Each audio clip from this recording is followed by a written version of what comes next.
ಚೇತನ್ ಅವರು ಅಮೆರಿಕದಲ್ಲಿ ಇದ್ದಿದ್ರೇನೆ ಸ್ವಲ್ಪ ಚೆನ್ನಾಗಿತ್ತು. ಕಾರಣ is A failure actor and is A failure activist. Failure ಅಂದ್ರೆ ಯಾವ ದೃಷ್ಟಿಕೋನದಿಂದ ನೋಡ್ತೀರಾ ಅನ್ನೋದು ಅದು ಮುಖ್ಯ ಆಗುತ್ತೆ. ನಾನು ಕೆಲವು ಸಿನಿಮಾಗಳು ಯಶಸ್ಸಾಗಿದ್ದಾವೆ, ನಾನು ಮಾಡಿರೋ ಕೆಲವು ಸಿನಿಮಾಗಳು ಯಶಸ್ಸು ಆಗಿಲ್ಲ. ಚೇತನ್ ಅವರಿಗೆ ಒಂದು ನಿರ್ದಿಷ್ಟವಾದಂತಹ ಸಿದ್ಧಾಂತ ಇಲ್ಲ. ಈಸ್ ಎ ಲೆಫ್ಟೋ ರೈಟೋ ಸೆಂಟರೋ ಅರ್ಥ ಮಾಡ್ಕೊಳಕ್ಕಾಗಲ್ಲ.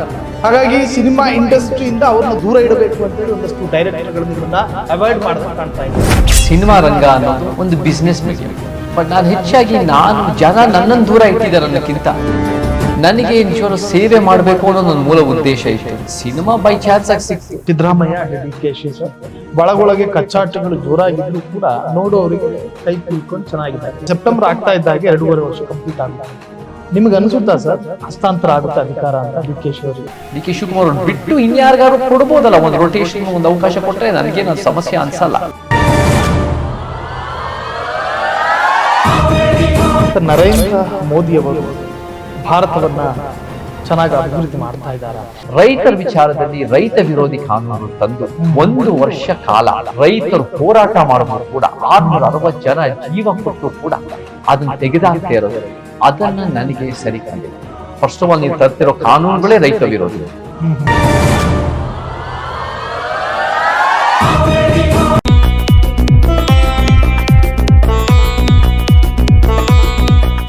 ಹಲೋ ನಮಸ್ಕಾರ, welcome to freedom TV podcast ಕಾರ್ಯಕ್ರಮ. ದಿನಕ್ಕೊಂದು ಸಬ್ಜೆಕ್ಟ್, ದಿನಕ್ಕೊಬ್ಬರು ಹೊಸ ಅತಿಥಿ. ಇವತ್ತಿನ ಫ್ರೀಡಮ್ ಟಿವಿಯ ಪಾಡ್ಕಾಸ್ಟ್ ಕಾರ್ಯಕ್ರಮದ ಮುಖ್ಯ ಅತಿಥಿ ಯಾರು ಗೊತ್ತಾ? ಅವರು ಖ್ಯಾತ ನಟ, ಹೋರಾಟಗಾರ, ಜೊತೆಗೆ ವಿವಾದಾತ್ಮಕ ವ್ಯಕ್ತಿ. ಹಾಗಾದ್ರೆ ಅವ್ರು ಯಾರು? ಹಿಸ್ ನೇಮ್ ಚೇತನ್ ಅಹಿಂಸಾ. ಇವತ್ತಿನ ಪಾಡ್ಕಾಸ್ಟ್ ಕಾರ್ಯಕ್ರಮಕ್ಕೆ ತಮಗೆ ಆತ್ಮೀಯವಾದಂತಹ ಸ್ವಾಗತ. ನಮಸ್ಕಾರ ಸಾಹಿಲ್. ಚೇತನ್ ಸರ್, ಜನರಲ್ಲಿ ಒಂದಷ್ಟು ಗೊಂದಲಗಳಿದ್ದಾವೆ. ಚೇತನ್ ಅವರು ಫುಲ್ ಟೈಮ್ ನಟ ಅಲ್ಲ, ಫುಲ್ ಟೈಮ್ ಆಗಿ ಆಕ್ಟಿವಿಸ್ಟೂ ಅಲ್ಲ. ಚೇತನ್ ಯಾರು? ಹೂ ಇಸ್ ಚೇತನ್ ಅಂತ ಕೇಳ್ತಿದ್ದಾರೆ. 20 ವರ್ಷದ ಹಿಂದೆ ನಾನು ಬಂದಾಗ ಒಂದು ಕನಸು ಕಟ್ಕೊಂಡು ಬಂದೆ ಸಾಹಿಲ್. ನನ್ನ ಕನಸು ಏನಂದರೆ, ನನ್ನಂತ ಜಾಸ್ತಿ ಪಡೆದಿದ್ದೀನಿ, ನಾನು ಹೆಂಗೆ ಸಮಾಜಕ್ಕೆ ವಾಪಸ್ ಕೊಡ್ಬೋದು, 10 ಜನಕ್ಕೆ ಸಹಾಯ ಆಗಿರ್ಬೋದು, 50 ಜನಕ್ಕೆ ಸಹಾಯ ಆಗ್ಬೋದು, ಮಾಡ್ಬೋದು ಅಂತ. ಆ ಕನಸು ಹೋಗ್ತಾ ಹೋಗ್ತಾ ಜಾಸ್ತಿ ಜನಕ್ಕೆ ಒಳ್ಳೇದು ಮಾಡೋ ಸಾಧ್ಯತೆಗಳಾಗಿದೆ. ನಾನೊಬ್ಬ ಕನಸುಗಾರ, ಆ ಕನಸು ತಕ್ಕಂತೆ ಕೆಲಸ ಮಾಡುವನು ನಾನು. ಸೊ ಆ ನಿಟ್ಟಿನಲ್ಲಿ ಸಿನಿಮಾನೂ ನನಗೊಂದು ಪ್ಲ್ಯಾಟ್ಫಾರ್ಮ್ ಕೊಡ್ತಿದೆ. ಬಟ್ ಮುಖ್ಯವಾಗಿ ಸಮಾಜ ಸೇವೆ, ಹೋರಾಟ, ಜನರ ಬದುಕನ್ನು ಅಭಿವೃದ್ಧಿ ಮಾಡಿಕೊಂಡು ನನ್ನ ರೀತಿನ ನಾನು ವಾಪಸ್ ಕೊಡೋದೇ ನನ್ನ ಮೂಲ ಉದ್ದೇಶ. ಸರ್, ಸಾಕಷ್ಟು ಜನ ಈ ಪ್ರಶ್ನೆಯನ್ನು ಕೇಳ್ತಾ ಇದ್ರು. ಆಗಲೇ ನನಗೆ ಅನಿಸಿದ್ದೇನು ಅಂತ ಹೇಳಿದ್ರೆ, ಚೇತನ್ ಅವರು ಅಮೇರಿಕದಲ್ಲಿ ಇದ್ದಿದ್ರೇನೆ ಸ್ವಲ್ಪ ಚೆನ್ನಾಗಿತ್ತು. ಕಾರಣ is A failure actor and is A failure activist. ಹೌದಾ ಸರ್, ನೀವು ಒಪ್ಕೋತೀರಾ? ಫೇಲಿಯರ್ ಅಂದರೆ ಯಾವ ದೃಷ್ಟಿಕೋನದಿಂದ ನೋಡ್ತೀರಾ ಅನ್ನೋದು ಅದು ಮುಖ್ಯ ಆಗುತ್ತೆ. ನಾನು ಕೆಲವು ಸಿನಿಮಾಗಳು ಯಶಸ್ಸಾಗಿದ್ದಾವೆ, ನಾನು ಮಾಡಿರೋದು ಕೆಲವು ಸಿನಿಮಾಗಳು ಯಶಸ್ಸು ಆಗಿಲ್ಲ. ಅದು ನಿಜವಾಗ್ಲೂ ನನ್ನಿಂದನೂ ಅಲ್ಲ, ಸಕ್ಸಸ್ಸು ನನ್ನಿಂದ ಅಲ್ಲ, ಫೇಲ್ಯೂರು ನನ್ನಿಂದ ಅಲ್ಲ. Directors, writers, makers, creative team, ನನಗೆ ಅದರಲ್ಲಿ ಒಳ್ಳೆ ಪ್ರಾಜೆಕ್ಟ್ಸ್ನಲ್ಲಿ ನನಗೆ ನನ್ನ ಪ್ರತಿಭೆ ತೋರ್ಸೋಕ್ಕೆ ಅವಕಾಶ ಸಿಕ್ತು. ಒಳ್ಳೆ ಪ್ರಾಜೆಕ್ಟ್ಸ್ ಅಲ್ಲದೆ ಇರೋದ್ರಲ್ಲಿ ಜನ ಒಪ್ಪಲಿಲ್ಲ, ಓಕೆ. ಹೋರಾಟದಲ್ಲೂ ನಮ್ಮ ವಿಚಾರಗಳು ಇವಾಗ ಜಾಸ್ತಿ ತಲುಪ್ತಾ ಇದೆ. ಬಟ್ ನನಗೆ ಅಮೇರಿಕಾದಲ್ಲಿ ಇದ್ದಿದ್ದರೆ ನನಗೆ ಯಾವತ್ತೂ, ನನಗೆ 23 ವರ್ಷ ಇದ್ದಾಗಲೇ ನನಗೆ ಯಾವತ್ತೂ ನಾನು ಅಮೇರಿಕನ್ನವನು ಅಂತ ನನಗೆ ಅನಿಸಿಲ್ಲ. ನಾನು ಕರ್ನಾಟಕದವನು, ನಾನು ಕನ್ನಡದವನು, ನಾನು ನಮ್ಮ ಮೂಲತಃ ಇದೇ ಭಾಗದವರು, ಇಲ್ಲೇ ವಾಪಸ್ ಬರಬೇಕು ಅಂತ ಉತ್ಸಾಹ. ಸೊ ನಾನು ಅಮೇರಿಕಾದಲ್ಲಿ ಇದ್ದಿದ್ದರೆ ನನಗೆ ಜೀವನಕ್ಕೆ ಒಂದು ಅರ್ಥ ಖಂಡಿತ ಸಿಗ್ತಾ ಇರಲಿಲ್ಲ. ನನಗೆ ಜೀವನಕ್ಕೆ ಒಂದು ಪರ್ಪಸ್ ಅನ್ನೋದು ಸಿಗ್ತಾ ಇರಲಿಲ್ಲ. ಆ ಪರ್ಪಸ್ಸು, ಆ ಅರ್ಥ ನನ್ನ ಕರ್ನಾಟಕದಲ್ಲಿ 20 ವರ್ಷಗಳಿಂದ ಭಾಳ ಗಟ್ಟಿಯಾಗಿ ಸಿಕ್ಕಿದೆ ಅನ್ನೋದು ನಾನು ಯಾವಾಗಲೂ ಕೃತಜ್ಞತೆಗಳು ಹೇಳೋಕ್ಕೆ ಇಷ್ಟಪಡ್ತೀನಿ. ಸರ್, ನಾನು ಯಾಕೆ ಫೇಲ್ಯೂರ್ ಆ್ಯಕ್ಟರ್ ಅಂತ ಹೇಳಿದೆ ಅಂತ ಹೇಳಿದ್ರೆ, ಚೇತನ್ ಅಹಿಂಸಾ ಈಸ್ ಎ ಸ್ಮಾರ್ಟ್ ಆ್ಯಕ್ಟರ್, ತುಂಬ ಚೆನ್ನಾಗಿದ್ದಾರೆ, ವೆರಿ ಹ್ಯಾಂಡ್ಸಮ್ಮು, ಎಲ್ಲ ಪ್ರತಿಭೆನೂ ಇದೆ. ಆದರೆ ಅವರಲ್ಲಿರುವಂಥ ಹೋರಾಟನೇ ಅವರನ್ನು ಈ ಥರ ಫೇಲ್ಯೂರ್ ಮಾಡ್ತು ಅಂತ ಹೇಳಿ. ಫೇಲ್ಯೂರ್ ಅನ್ನೋದು ಸೆಲೆಕ್ಟೆಡ್ ಡೈರೆಕ್ಟ್ರು ಮಾತ್ರ ನಿಮ್ಮನ್ನು ಅಪ್ರೋಚ್ ಮಾಡ್ತಾರೆ, ಎಲ್ಲರೂ ಮಾಡಲ್ಲ. ನಾನು ಕೂಡ ಸಿನಿಮಾ ಮಾಡ್ತಿದ್ದಾಗ ಸಾಹಿಲ್ ಅವರೇ, ಆವಾಗ 2007ಇಂದ 2013 ತನಕ ನಾನು ಸಿನಿಮಾ ರಂಗದಲ್ಲೇ ಇದ್ದೆ ಹೆಚ್ಚಾಗಿ. ಯಾವುದು ಮೈನಾ ಆದಮೇಲೆ ನಾನು ಚಳುವಳಿ, ನನಗೆ ಈ ಒಂದು ಹೋರಾಟ ಗಟ್ಟಿಯಾಗಿ ಇದ್ದಿದ್ದನ್ನು ಸಂಘಟನೆಗಳು ಗೊತ್ತಾಗಿ ನಾನು ಧುಮುಕಿದ್ದು ಜಾಸ್ತಿ. 2011ರಲ್ಲಿ ಆ್ಯಂಟಿ ಕರಪ್ಷನ್ ಎಲ್ಲ ಮಾಡಿದೆ, 12ರಲ್ಲಿ ಎಂಡೋಸಲ್ಫನ್. ಬಟ್ ಅದಕ್ಕಿಂತ ಮುಂಚೆ 6-7 ವರ್ಷಗಳಲ್ಲಿ 100 ಸಿನಿಮಾ ನಾನು ಬಿಟ್ಟಿದ್ದು ಸಾಹಿಲ್ ಗೆಳೆಯ. ನಾನು ಮಾಡಿದ್ದೇ ಬೆರಳಿಕೆಯಷ್ಟು ಸಿನಿಮಾ, 4, 5, 6, 7 ಸಿನಿಮಾಗಳು. ನಾನು ಅಷ್ಟು ಸುಲಭವಾಗಿ ನಾನು ಸಿನಿಮಾಗಳು ಒಪ್ತಾ ಇರಲಿಲ್ಲ, ಭಾಳ ಚೂಸಿಯಾಗಿದ್ದೆ. ಅದು ಒಳ್ಳೆಯದೋ ಕೆಟ್ಟದೋ ಅನ್ನೋಕ್ಕಿಂತ ನನಗೆ ಕನ್ವಿನ್ಸ್ ಆಗಬೇಕು. ನನಗೆ ಯಾವುದೇ ಒಂದು ಸಿದ್ಧಾಂತ ಕನ್ವಿನ್ಸ್ ಆಗಬೇಕು, ಯಾವುದೇ ಒಂದು ಸಿನಿಮಾದ ಪಾತ್ರ, ಸಿನಿಮಾ ತಂಡ, ಸಿನಿಮಾದ ಕತೆ, ಚಿತ್ರಕಥೆ ಅದು ಕನ್ವಿನ್ಸ್ ಆಗಿಲ್ಲ ಅಂದರೆ ಬರೀ ದುಡ್ಡುಗೋಸ್ಕರನೋ ಅಥವಾ ಚಾಲ್ತಿನಲ್ಲಿ ಇರಬೇಕು ಅಂತಗೋಸ್ಕರನೋ ಅಥವಾ ಯಾರೋ ಬಲವಂತ ಮಾಡ್ತಿದ್ದಾರೆ ಅಂತಗೋಸ್ಕರನೋ ಅಥವಾ ಏನೋ ಒಂದು ಬಿಲ್ಡಪ್ಗೋಸ್ಕರ ಆ ರೀತಿ ಮಾಡೋನಲ್ಲ. ಸೊ ಆ ನಿಟ್ಟಿನಲ್ಲಿ ಅವಳು ಚೂಸಿ, ಇವಳು ಚೂಸಿ. ಬಟ್ ನನಗೆ ಒಳ್ಳೆ ಸಿನಿಮಾ ಬಂದರೆ ಯಾವುದೇ ಜಾನ್ರ ಇದು ಮಾಡೋಕ್ಕೆ ರೆಡಿ ಇದ್ದೀನಿ. ಬಟ್ ಸಿನಿಮಾಗಳಿಂದ ಹೆಚ್ಚಾಗಿ ನಾನು ಅವಲೇ ಹೇಳಿದ್ದೀನಿ, ಚಳುವಳಿ, ಹೋರಾಟ, ಸಂಘಟನೆ ಇದೇ ಮುಖ್ಯ. ಬಟ್ ಫೇಲಿಯರ್ ಅನ್ನೋದು ಹೆಂಗೆ ವ್ಯಾಖ್ಯಾನಿಸ್ತೀರಾ ಅಂದಮೇಲೆ ಡಿಪೆಂಡ್ ಆಗುತ್ತೆ. What is a failure? ಇವಾಗ ಫೇಲಿಯರ್ ಅಂದರೆ ಪ್ರಾಮಾಣಿಕ ಪ್ರಯತ್ನ ಮಾಡಿಲ್ಲ ಅಂದರೆ ನೀವು ಫೇಲಿಯರ್ ಆಗ್ತೀರಾ, ಅಥವಾ ನಿಮ್ಮ ಸಿನಿಮಾಗಳು ಬಾಕ್ಸ್ ಆಫೀಸ್ನ ಕಲೆಕ್ಷನ್ ಆಗಿಲ್ಲ ಅಂತ ಫೇಲಿಯರ್ ಆಗ್ತೀರಾ, ಅಥವಾ ನೀವು ಸಿನಿಮಾಗಳು ಮಾಡಬೇಕಾಗಿರೋದನ್ನು 106 ಸಿನಿಮಾ ರಿಜೆಕ್ಟ್ ಮಾಡಿದ್ದೀರಾ ಅಂತ ಫೇಲಿಯರ್ ಆಗ್ತೀರಾ, ಅಥವಾ ಬಂದಿದ್ದೆಲ್ಲ ಮಾಡಿದ್ದೀರಾ, ಒಪ್ಕೊಂಡಿದ್ದೀರಾ, ಬರೀ ದುಡ್ಡುಗೋಸ್ಕರ ಮಾಡಿದ್ದೀರಾ ಅಂತ ಫೇಲಿಯರ್ ಆಗ್ತೀರಾ. ಏನು ಫೇಲಿಯರ್ ಅನ್ನೋ ಪ್ರಶ್ನೆ ಬರುತ್ತೆ. ಅದನ್ನು ನೀವು ನನಗೆ ಬಿಡಿಸಿ ಹೇಳಿದ್ರೆ ಅದಕ್ಕೆ ತಕ್ಕಂತೆ ಉತ್ತರ ಕೊಡ್ಬೋದು. ಉದಾಹರಣೆ ಹೇಳೋದಾದರೆ ಸರ್, ಚೇತನ್ ಅವರಿಗೆ ಒಂದು ನಿರ್ದಿಷ್ಟವಾದಂತಹ ಸಿದ್ಧಾಂತ ಇಲ್ಲ. ಈಜೆ ಲೆಫ್ಟೋ ರೈಟೋ ಸೆಂಟರೋ ಅರ್ಥ ಮಾಡ್ಕೊಳಕ್ಕಾಗಲ್ಲ. ಹಾಗಾಗಿ ಸಿನಿಮಾ ಇಂಡಸ್ಟ್ರಿಯಿಂದ ಅವ್ರನ್ನ ದೂರ ಇಡಬೇಕು ಅಂತೇಳಿ ಒಂದಷ್ಟು ಡೈರೆಕ್ಟರ್ಗಳು ನಿಮ್ಮನ್ನು ಅವಾಯ್ಡ್ ಮಾಡ್ದಂಗೆ ಕಾಣ್ತಾ ಇದೆ ಅಂತ. ಸಿನಿಮಾ ಇಂಡಸ್ಟ್ರಿಯಿಂದ ಯಾರೂ ದೂರ ಇಟ್ಟಿಲ್ಲ ನನ್ನನ್ನು. ಅಂದರೆ ನಾನೇ ಚಳುವಳಿಗಳು ಹೆಚ್ಚಾಗಿ ಮಾಡ್ತಾ ಬಿಸ್ನೆಸ್ ಅನ್ನೋದು ಎಲ್ಲೋ ಒಂದು ಕಡೆ ಗ್ಯಾರಂಟಿ ಆಗಿಲ್ಲದೆ ಇದ್ಮೇಲೆ ಸಿನಿಮಾ ರಂಗ ಒಂದು ಸ್ವಲ್ಪ ಹಿಂದೆ ಮುಂದೆ ನೋಡುತ್ತೆ. ಯಾಕೆಂದರೆ ಸಿನಿಮಾ ರಂಗ ಅದು ನನಗೆ ಕಲಾತ್ಮಕ ಪ್ರಪಂಚ, ಕಲೆಯ ಪ್ರಪಂಚ. ಅದು ಒಂದು ಪ್ರತಿಯೊಂದು ಯಾವುದೋ ಒಂದು ಆರ್ಟಿಸ್ಟಿಕ್ ಮೀಡಿಯಮ್, ಸೃಜನಶೀಲ ಮಾಧ್ಯಮ ಅಂತ ನಾನು ಭಾವಿಸಿದ್ರೂ ಸಿನಿಮಾ ರಂಗ ಅನ್ನೋದು ಒಂದು ಬಿಸ್ನೆಸ್ ಮೀಡಿಯಮ್. ಅದು ಒಂದು ವ್ಯಾಪಾರದ ಒಂದು ದುಡ್ಡು ಹಾಕಬೇಕು, ದುಡ್ಡು ವಾಪಸ್ ತರಬೇಕು ಅನ್ನೋ ಒಂದು ಮಾಧ್ಯಮ. ಫೈನ್. ಬಟ್ ಹಾಗಿದ್ದಾಗ ನನಗೆ ಅಲ್ಲೂ ಒಳ್ಳೆ ಅವಕಾಶಗಳು ಸಿಕ್ಕಿಲ್ಲ ಅಂತ ಹೇಳಲ್ಲ. ಬಟ್ ನಾನು ಹೆಚ್ಚಾಗಿ ಜನ ನನ್ನನ್ನು ದೂರ ಇಟ್ಟಿದ್ದಾರೆ ಅನ್ನೋಕ್ಕಿಂತ ನನಗೆ ನಿಜವಾಗ್ಲೂ ಸೇವೆ ಮಾಡಬೇಕು ಅನ್ನೋ ನನ್ನ ಮೂಲ ಉದ್ದೇಶ ಇತ್ತು. ಸಿನಿಮಾ ಬೈ ಚಾನ್ಸಾಗಿ ಸಿಕ್ತು. ನಾನು ಸಿನಿಮಾ ಮಾಡಬೇಕು ಅಂತ ಬರಲಿಲ್ಲ, ಸಿನಿಮಾ ಮಾಡಬಾರ್ದು ಅಂತ ವಿರೋಧ ಮಾಡ್ತಾ ಇಲ್ಲ. ಬಟ್ ಕಲೆ ಮುಖಾಂತರ ಹೆಂಗೆ ಬದಲಾವಣೆ ಮಾಡ್ಬೋದು ಅಂತ ನಾನು ಸ್ಕಾಲರ್ಶಿಪ್ ತೊಗೊಂಡು ಬಂದಿದ್ದು. ರಂಗಭೂಮಿ ಮುಖಾಂತರ ಸಿನಿಮಾ ನನಗೆ ಬೈ ಚಾನ್ಸಾಗಿ ಸಿಕ್ತು. ಬಟ್ ಯಾರೂ ನನ್ನ ಪ್ರಕಾರ ಉದ್ದೇಶಪೂರ್ವಕ ನಾನು ಹೊರಗಿಟ್ಟಿಲ್ಲ. ಇವತ್ತು ನನ್ನ ನೆಕ್ಸ್ಟ್ ಸಿನಿಮಾ ರಿಲೀಸ್ ಆಗಿ ಅದರಲ್ಲೂ ಒಳ್ಳೆ 3 ದಿನ ಓಪನಿಂಗ್ ಸಿಕ್ಕಿದ್ರೆ ಸಾಹಿಲ್ ಗೆಳೆಯ, ಮತ್ತೆ ಆಫರ್ಗಳು ಬರ್ತವೆ. ಯಾಕೆ ಹೇಳ್ತೀನಿ ಅಂದರೆ, ಸಿನಿಮಾದಲ್ಲಿ ಹೀರೋ ಜೈಲ್ಗೆ ಹೋಗಿದನೋ ಇಲ್ವೋ ಮುಖ್ಯ ಆಗಲ್ಲ. ಸಿನಿಮಾದಲ್ಲಿ ಹೀರೋ ಒಳ್ಳೆ ವಿಚಾರ, ಒಳ್ಳೆ ಸಿದ್ಧಾಂತ ಹೇಳ್ತಿದ್ದೀನೋ ಇಲ್ವೋ ಅದು ಮುಖ್ಯ ಆಗಲ್ಲ. ಸಿನಿಮಾದಲ್ಲಿ ಹೀರೋಯಿಂದ ಹಾಕಿದ ದುಡ್ಡಿಗೆ ವಾಪಸ್ ಬರೋ ಸಾಧ್ಯತೆಗಳು ಇದೆಯಾ ಅನ್ನೋದು ಮಾತ್ರ ಮ್ಯಾಟ್ರ್ ಆಗೋದು. ಸೊ ಹಾಗಿದ್ದಾಗ ಕಲೆಕ್ಷನ್ಸ್ಗೆ ಪ್ರೊಡ್ಯೂಸರ್ಸ್ಗೆ ಕಾನ್ಫಿಡೆನ್ಸ್ ಬಂದರೆ, ಡೈರೆಕ್ಟರ್ಸ್ಗಳಿಗೆ ಪ್ರೊಡ್ಯೂಸರ್ಸ್ ಸಿಗ್ತಾರೆ ಅಂತ ಕಾನ್ಫಿಡೆನ್ಸ್ ಬಂದರೆ ಖಂಡಿತ ನಮಗೆ ಮತ್ತೆ ಆಫರ್ಸ್ ಬರ್ತವೆ. ಬಟ್ ಅದು ಬರಲೇಬೇಕು ಅನ್ನೋ ಉದ್ದೇಶ ಅಲ್ಲ, ಬರಬಾರ್ದು ಅಂತ ನಾನು ದುಡ್ತಾ ಇಲ್ಲ. ನನಗೇನೆಂದರೆ ಸಿನಿಮಾನು ಬರಲಿ, ಬಟ್ ಸಿನಿಮಾ ಅಂದರೆ ನಾನು ಹೇಳೋದ್ರಲ್ಲಿ ವ್ಯಾಪಾರದ ರಂಗ, ನನಗೆ ಸಮಾಜಕ್ಕೆ ವಾಪಸ್ ಕೊಡಬೇಕು ಅಂತ ನನ್ನ ಮುಖ್ಯವಾದ ಉದ್ದೇಶ.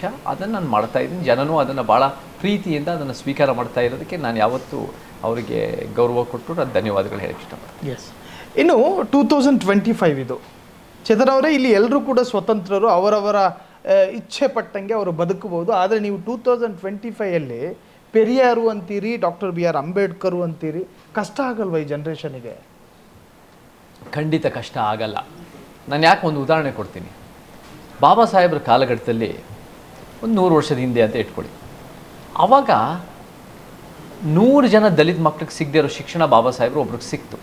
ಯಾಕೆ ಸಿಕ್ತು ಅಂದರೆ, ಅಂಬೇಡ್ಕರ್ ಅವರ ತಂದೆ ತಾಯಿ ಅವರು ಮಿಲ್ಟ್ರಿನಲ್ಲಿ ಇರೋದ್ರಿಂದ ಬ್ರಿಟಿಷ್ನವರು ಮಿಲ್ಟ್ರಿಯವ್ರ ಮಕ್ಕಳಿಗೆ ಶಿಕ್ಷಣ ಕೊಡ್ತಾಯಿದ್ರು.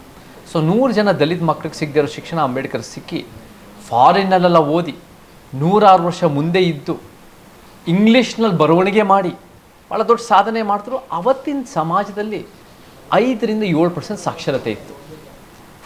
ಇವರು ಇಷ್ಟೊಂದೆಲ್ಲ ವಿದ್ವಾಂಸರಾಗಿ 5-7% ಸಾಕ್ಷರತೆ ಇದ್ದಿದ್ದ ಸಮಾಜದಲ್ಲೂ ಅವರ ವಿಚಾರಗಳು ಅರ್ಥ ಆಯಿತು.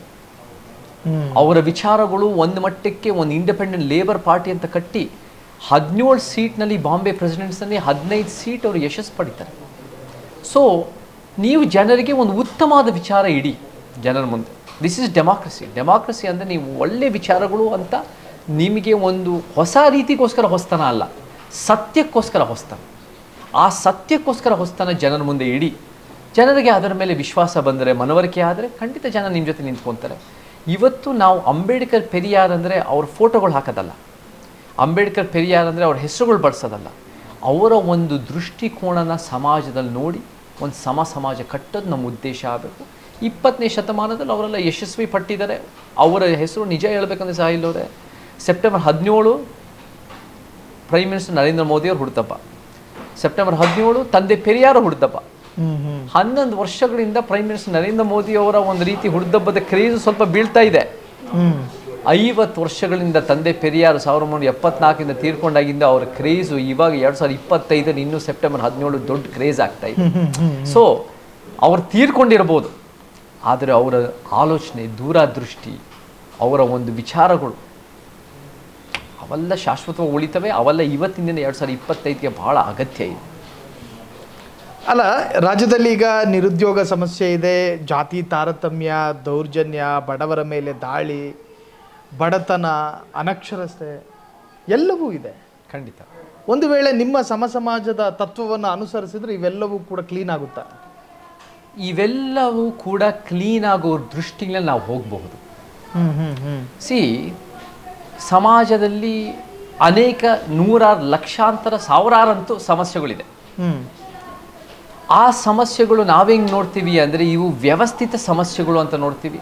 ವ್ಯವಸ್ಥೆ ಅನ್ಯಾಯವಾಗಿದೆ, ಅಸಮಾನತೆಯಲ್ಲಿ ಕೂಡಿದೆ ಅಂತ ನೋಡ್ತೀವಿ. ಸೊ ಆ ಅಸಮಾನತೆ ಮತ್ತು ಅನ್ಯಾಯನ ನಾವು ಹೋಗಲಾಡಿಸ್ಬೇಕು ಅಂದರೆ ಇವತ್ತಿನ ದಿನ ಬಲಪಂಥಿ, ಮಧ್ಯಪಂಥಿ, ಎಡಪಂಥಿಯಿಂದ ಸಾಧ್ಯ ಇಲ್ಲ ಅನ್ನೋದು ನನ್ನ ವ್ಯಾಖ್ಯಾನ. ನಮ್ಮದೇ ಆದ ಅಂಬೇಡ್ಕರ್, ಪೆರಿಯಾರ್, ಕಾಂಚೀರಾಮನ ಕರ್ನಾಟಕಕ್ಕೆ ಸತ್ಯಪಂಥ ಬೇಕು. ಈ ಶಕ್ತಿ ರಚನೆಗೆ ನಾವು ಪ್ರತಿರೋಧ ತರಬೇಕು. ಪ್ರತಿರೋಧ ಹೇಗೆ? ತಳಮಟ್ಟದಿಂದ ಏರಿಸೋದು, ಮೇಲಿಂದ ಇಳಿಸೋದು, ಒಂದು ಸಮಾಜ ಕಟ್ಟೋದು. ಅದು ನೀವು ಪ್ರಸ್ತಾಪ ಮಾಡಿದ್ದು ಆರ್ಥಿಕತೆ ಇರ್ಬೋದು, ಭಾಷೆಯಲ್ಲಿರ್ಬೋದು, ಜಾತಿನಲ್ಲಿರ್ಬೋದು, ಲಿಂಗದಲ್ಲಿರ್ಬೋದು, ಉದ್ಯೋಗದಲ್ಲಿರ್ಬೋದು, ಸಾಂಸ್ಕೃತಿಕ ವಿಚಾರಗಳಲ್ಲಿರ್ಬೋದು. ಯಾವುದೇ ವಿಚಾರಗಳಲ್ಲಿ ಪ್ರತಿರೋಧ ಅಂದರೆ ತಳಮಟ್ಟದಿಂದ ಏರಿಸೋದು, ಮೇಲಿನಿಂದ ಇಳಿಸೋದು. ನಾವು ಯಾವ ಜಾತಿಯವ್ರ ವಿರುದ್ಧ ಅಲ್ಲ, ಜನಾಂಗದವ್ರ ವಿರುದ್ಧ ಅಲ್ಲ, ಧರ್ಮದವ್ರ ವಿರುದ್ಧ, ಭಾಷಿಕರ ವಿರುದ್ಧ ಅಲ್ಲ. ಇವೆಲ್ಲ ಬೈ ಚಾನ್ಸಾಗಿ ನಾವು ಹುಟ್ಟಿದ್ದೀವಿ. ಬಟ್ ಶಕ್ತಿ ರಚನೆ ಹುಟ್ಟಿದ ಮೇಲೆ ಆ ಪವರ್ ಸ್ಟ್ರಕ್ಚರ್ನಲ್ಲಿ ನಾವು ಒಂದು ರೀತಿ ಫಲಾನುಭವಿಗಳು ಅಥವಾ ಅದರಿಂದ ನಮಗೆ ಒಂದು ರೀತಿ ವಂಚನೆ ಆಗ್ತಾ ಇದೆ, ಬೇರೆ ಬೇರೆ ಹಂತಕ್ಕೆ, ಡಿಫ್ರೆಂಟ್ ಲೆವೆಲ್ಸ್. ಸೊ ಆ ನಿಟ್ಟಿನಲ್ಲಿ ಡಿಫ್ರೆಂಟ್ ಡಿಗ್ರೀಸ್ಗಳು. ಸೊ ಅದಕ್ಕೆ ಸರಿಪಡಿಸೋ ಒಂದು ಹಾದಿ ಅನ್ನೋದೇ ಈ ಅಂಬೇಡ್ಕರ್, ಪೆರಿಯಾರ್, ಕಾಂಚೀರಾಮನ ಸತ್ಯಪಂಥ. ಅದು ನಮ್ಮ ಗುರಿ ಇರೋದು ಸಮಾಜ, ಅದು ನಮ್ಮ ಕನಸು. ಬಟ್ ಅದು ಹಾದಿ ಇರೋದು ನ್ಯಾಯ, ಪ್ರತಿರೋಧ, ಒಂದು ವೈಜ್ಞಾನಿಕ ಮನಸ್ಥಿತಿ. ಅದನ್ನು ತಂದರೆ ಭಾರತ ಇವತ್ತಿನ ದಿನ, ಕರ್ನಾಟಕ ಏನು ಇವತ್ತಿನ ದಿನ ಬಲಪಂಥಿಗೂ ಮಧ್ಯಪಂಥಿಗೂ ನಮಗೆ ಹಿಂದುತ್ವ, ಮುಸ್ಲಿಮು, ಓಲೈಕೆ, ಇಸ್ಲಾಂ, ಹಿಂದೂ ಧರ್ಮ, ಈ ರೀತಿ ಬೇರೆ ಬೇರೆ ಸಂಘರ್ಷ ನಡೀತಾ ಇದೆ. ಇದನ್ನೆಲ್ಲ ಮೀರಿ ಒಂದು ಸಮಾಜ ದೃಷ್ಟಿನ ಕಡೆ ನಾವು ಹೋಗ್ಬೋದು. ಅದೇ ನಮ್ಮ ಸಂವಿಧಾನ ಹೇಳುತ್ತೆ ಅಂತ ನಮ್ಮ ಪ್ರಕಾರ. ಸರ್, ಈಗ ರೈಟ್ ವಿಂಗಿಗೆ ಒಂದು ಪೊಲಿಟಿಕಲ್ ಪಾರ್ಟಿ ಇದೆ, ಲೆಫ್ಟ್ ವಿಂಗಿಗೂ ಒಂದು ಪೊಲಿಟಿಕಲ್ ಪಾರ್ಟಿ ಇದೆ. ಹೌದು. ನಿಮ್ಮ ಸಮಾಜ ಈ ಕರ್ನಾಟಕದಲ್ಲಿ ಪ್ರಾಕ್ಟಿಕಲ್ ಆಗಬೇಕು ಅಂದರೆ ನಿಮಗೆಲ್ಲಿದೆ ಪೊಲಿಟಿಕಲ್ ಪವರ್? ರೈಟ್ ವಿಂಗ್ ಅನ್ನೋ ನಾವು ಏನು ನೋಡ್ತೀವಿ ಅಂದರೆ ಹಿಂದುತ್ವ ಅಂತ ನಾವು ನೋಡ್ತೀವಿ. ಆ right wing Hindutva 1925 RSS ಶುರುವಾದ್ರೂ 1923 Hindutva ಅನ್ನೋದು ಸಾವರ್ಕರ್ ವ್ಯಾಖ್ಯಾನಿಸಿದ್ರು ಅವರ ಪುಸ್ತಕದಲ್ಲಿ. 1980ವರೆಗೂ BJP ಪಾರ್ಟಿ ಬರಲಿಲ್ಲ. ಝೀರೋ ಅಂದರೆ ಶುರುವೇ ಆಗಿರಲಿಲ್ಲ. ಬೇರೆ ಬಂದು ಜನಸಂಘ ಇತ್ತು, ಇದು ಬೇರೆ ಬೇರೆದೆಲ್ಲ ಇತ್ತು. ಬಟ್ 1980 ಕ್ಲಿಯರಾಗಿ BJP ಶುರುವಾಯಿತು. 25ರಿಂದ 80 ಅಂತ ನೋಡಿದ್ರೆ 55 ವರ್ಷ ಅಂತ ಇಟ್ಕೊಬೋದು. ಆ 55 ವರ್ಷಗಳಲ್ಲಿ ಅವರಿಗೆ ಪೊಲಿಟಿಕಲ್ ಪಾರ್ಟಿ ಇರಲಿಲ್ಲ. ಆದರೆ ಅವ್ರು ಏನು ಮಾಡಿದರು ಅಂದರೆ ಗ್ರಾಸ್ ರೂಟ್ಸ್ ಲೆವೆಲ್ನಲ್ಲಿ ಗಟ್ಟಿಯಾಗಿ ಕಟ್ತಾ ಬಂದರು. ಅವರ ಸಿದ್ಧಾಂತ ನಾನು ಒಪ್ಪೋನಲ್ಲ. ಅವರ ಸಿದ್ಧಾಂತ ನನ್ನ ಪ್ರಕಾರ ಸತ್ಯ ಇದೆ ಅಂತ ನಾನು ಒಪ್ಪಲ್ಲ ಅದು. ಬಟ್ ಅವರ ಸಿದ್ಧಾಂತ ತಕ್ಕಂತೆ ಕೆಲಸ ಮಾಡಿದ್ದಾರೆ, ಜನರಿಗೆ ತಲುಪಿದ್ದಾರೆ, ಜನರ ಜೀವನಕ್ಕೆ ಕಾಳಜಿ ವಹಿಸಿ ಅವ್ರಿಗೆ ನಾವು ಒಳ್ಳೇದು ಮಾಡಿಕೊಡ್ತೀವಿ ಅಂತ ಕನ್ವಿನ್ಸ್ ಮಾಡಿದ್ದಾರೆ. ಸೊ ಆ ರೀತಿ ಕೆಲಸ ಮಾಡಿ 80ರಿಂದ ಬಂದು ಆಮೇಲೆ 92 ಬೇರೆ ಬೇರೆ ರಾಮ ಜನ್ಮಭೂಮಿ, ಬಾಬ್ರಿ ಮಸೀದೆಲ್ಲ ಆಗಿ ಆಮೇಲೆ ನಂತರ 98ರಲ್ಲಿ ದೇಶದಲ್ಲೇ ಅಧಿಕಾರಕ್ಕೆ ಬರ್ತಾರೆ. 2014ರಿಂದ ಇವಾಗ 25ವರೆಗೂ ಅವರೇ 3 ಸಲ ಪ್ರಧಾನಮಂತ್ರಿ ಆಗಿದ್ದಾರೆ, ದೇಶದಲ್ಲಿ ಆಡ್ತಾ ಇದ್ದಾರೆ. ಸೊ ರಾತ್ರೋರಾತ್ರಿ ಆಗೋದಲ್ಲ ಇದು 100 ವರ್ಷದ ಅವರ ಒಂದು ಸಾಧನೆ. ಇವತ್ತು ದೇಶ ಆಳ್ತಾ ಇದ್ದಾರೆ. ಎಷ್ಟು ವೋಟ್ಗಳಿಂದ? 35-38% ವೋಟಿಂದ. ನೀವು ಮಧ್ಯಪಂಥಿ ಬಿಡಿ, ಅದೆಲ್ಲ ಯಥಾಸ್ಥಿತಿ ಪಕ್ಷಗಳು. ಎಡಪಂಥಿ ನೋಡಿ ಕಮ್ಯುನಿಸ್ಟು. ನಾವು ಎಡಪಂಥಿ ಅಂದರೆ ಯಾರು ಕಮ್ಯುನಿಸ್ಟ್, ಅವ್ರದ್ದೇ ಆದ ಪಕ್ಷ. ಅದೇ 1925 RSS ಶುರುವಾಗಿದ್ದು ನಾಗ್ಪುರದಲ್ಲಿ. ಇವರು ಕಮ್ಯುನಿಸ್ಟ್ ಪಾರ್ಟಿ ಆಫ್ ಇಂಡಿಯಾ ಅಂತ ಕಾನ್ಪುರದಲ್ಲಿ UPನಲ್ಲಿ ಶುರುವಾಗುತ್ತೆ, CPI. ಆ ಕಮ್ಯುನಿಸ್ಟ್ ಪಕ್ಷ ಒಂದು ಆರ್ಥಿಕತೆ ಅಂದರೆ ಒಂದು ಬಂಡವಾಳಶಾಹಿ ವ್ಯವಸ್ಥೆಯ ವಿರುದ್ಧ ಒಂದು ರೀತಿ ಶುರು ಮಾಡ್ಕೊತಾರೆ. ಬಟ್ ಅವ್ರ ದೇಶನ ಅರ್ಥ ಮಾಡ್ಕೊಂಡಿಲ್ಲ. ದೇಶದಲ್ಲಿ ಆರ್ಥಿಕತೆ ಒಂದೇ ಇಲ್ಲ ಸಾಹಿಲ್ ಗೆಳೆಯ. ದೇಶದಲ್ಲಿ ಜಾತಿನೂ ಇದೆ, ಲಿಂಗ ತಾರತಮ್ಯ, ಭಾಷೆ ತಾರತಮ್ಯ, ಎಷ್ಟು ಸಾಂಸ್ಕೃತಿಕ ಎಷ್ಟೋ ವಿಚಾರಗಳಿದೆ. ಪರಿಸರ, ನಮಗೆ ರೈತರ ವಿಚಾರಗಳು, ನಮ್ಮ ಭ್ರಷ್ಟಾಚಾರ ವಿರುದ್ಧಗಳು, ನಮ್ಮ ಶಿಕ್ಷಣ, ಆರೋಗ್ಯ ಎಲ್ಲ ಇದೆ. ಸೊ ಈ ವ್ಯವಸ್ಥೆ ಅರ್ಥ ಮಾಡ್ಕೊಳ್ಳಿಲ್ಲದೆ ಇರೋದ್ರಿಂದ ಅವ್ರು ದೊಡ್ಡ ಪ್ರಮಾಣದಲ್ಲಿ ಬೆಳೆಯೋಕ್ಕಾಗಿಲ್ಲ. ಬಟ್ ಈ ರೈಟ್ ಟು ಲೆಫ್ಟ್ ಅನ್ನೋದು ಇದ್ದರೂ ಕೂಡ ನಮಗೆ ನಮ್ಮ ಮಾದರಿಗಳು ಅಂಬೇಡ್ಕರ್ ಆಗಿರ್ಬೋದು, ಪೆರಿಯಾರ್ ಆಗಿರ್ಬೋದು, ಕಾಂಶಿರಾಮ್ ಆಗಿರ್ಬೋದು, ಅವರೆಲ್ಲರೂ ಕೂಡ ಪೊಲಿಟಿಕಲಿ ಭಾಳ ಗಟ್ಟಿಯಾಗಿ ಪರಿವರ್ತನೆ ಮಾಡೋ ಹಾದಿನಲ್ಲಿ ಕೆಲಸ ಮಾಡ್ತಾರೆ. ಅಂಬೇಡ್ಕರ್ ಅವರು Independent Labour Party, Schedule Caste Federation, Republican Party of India ಅಂತ ಏನು ಕೊನೆಗೆ ಹೆಸರು ಇಡ್ತಾರೆ, ಇವೆಲ್ಲ ಒಂದು ಪೊಲಿಟಿಕಲ್ ಮೂವ್ಮೆಂಟನ್ನು ಕಟ್ತಾ ಸಕ್ಸಸ್ಫುಲ್ ಆಗ್ತಾರೆ. ಇಂಡಿಪೆಂಡೆಂಟ್ ಲೇಬರ್ ಪಾರ್ಟಿನಲ್ಲಿ ಖಂಡಿತ ಸಕ್ಸಸ್ಫುಲ್ ಆಗ್ತಾರೆ.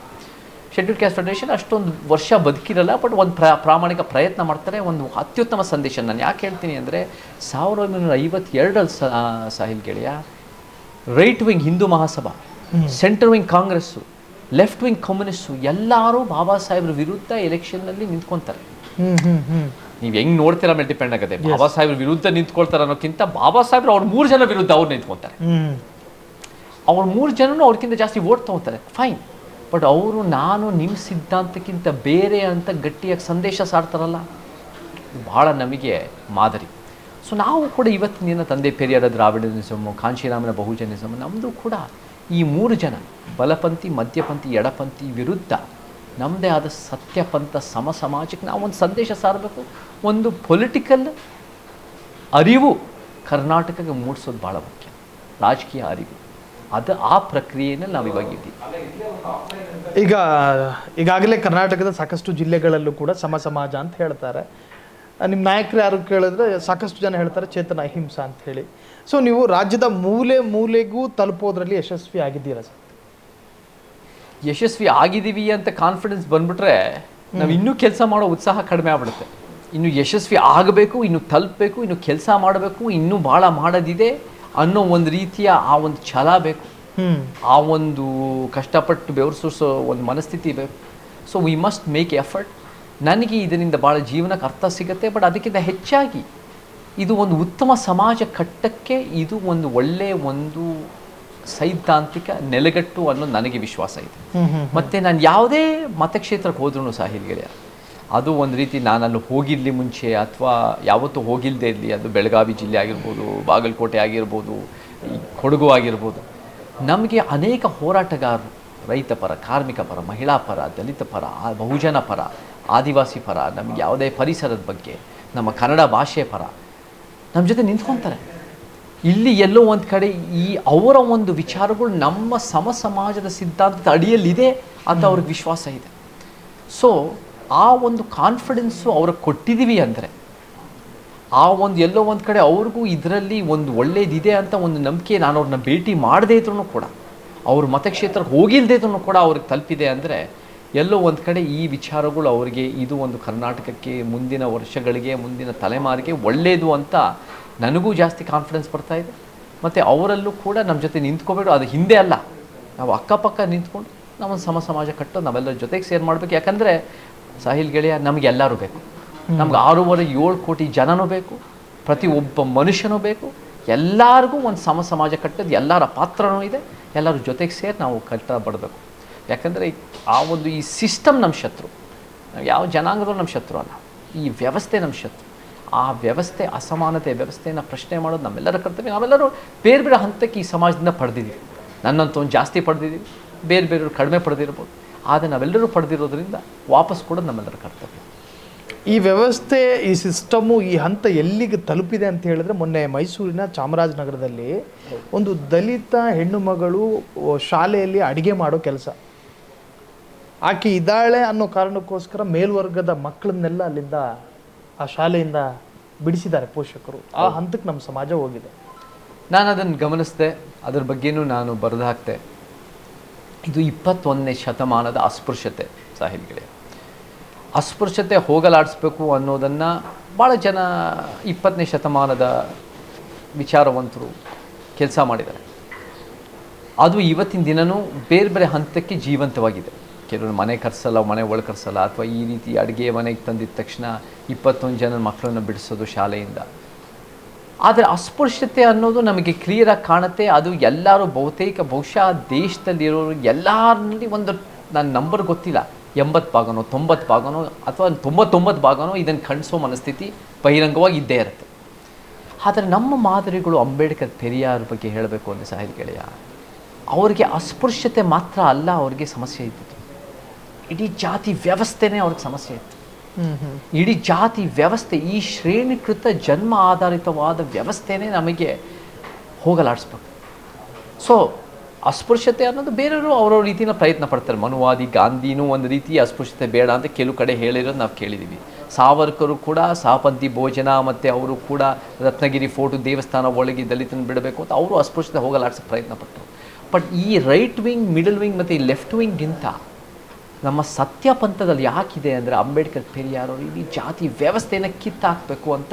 ಅದು ಅಸ್ಪೃಶ್ಯತೆ ಅಂದರೆ ಬರೀ ದಲಿತರು ಈ ಅನ್ಟಚಬಲ್ ಅನುಭವಿಸೋ ಒಂದು ರೀತಿಯ ಈ ಪಿಡುಗು ಮಾತ್ರ ಅಲ್ಲ, ಈ ಎಲ್ಲ ರೀತಿಯಲ್ಲಿ ತಾರತಮ್ಯ ಅನ್ನೋದು ನಾವು ಕಿತ್ತಾಕಬೇಕು. ಅವಾಲೇ ಒಂದು ಗಟ್ಟಿಯಾದ, ಒಂದು ಉತ್ತಮವಾದ, ಒಂದು ವೈಜ್ಞಾನಿಕ ಮನಸ್ಥಿತಿ ಇರೋ ಒಂದು ನಾಡನ್ನು ಕಟ್ಬೋದು ಅಂತ ಅವ್ರು ಹೇಳಿದ್ದಾರೆ.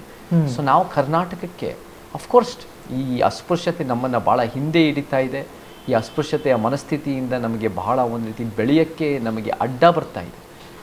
ಆದರೆ ಅಸ್ಪೃಶ್ಯತೆ ಮಾತ್ರ ಅಲ್ಲ, ಜಾತಿ ವ್ಯವಸ್ಥೆ, ಆ ಜಾತಿ ವ್ಯವಸ್ಥೆ ಭಾಳ ದೊಡ್ಡ ಪ್ರಮಾಣದ ಈ ಬ್ರಾಹ್ಮಣ್ಯ ವ್ಯವಸ್ಥೆ ಅದು ಒಂದು ರೀತಿ ಈ ಸಮಾಜದಲ್ಲಿ ಎಂಬೆಡ್ ಆಗಿಬಿಟ್ಟಿದೆ.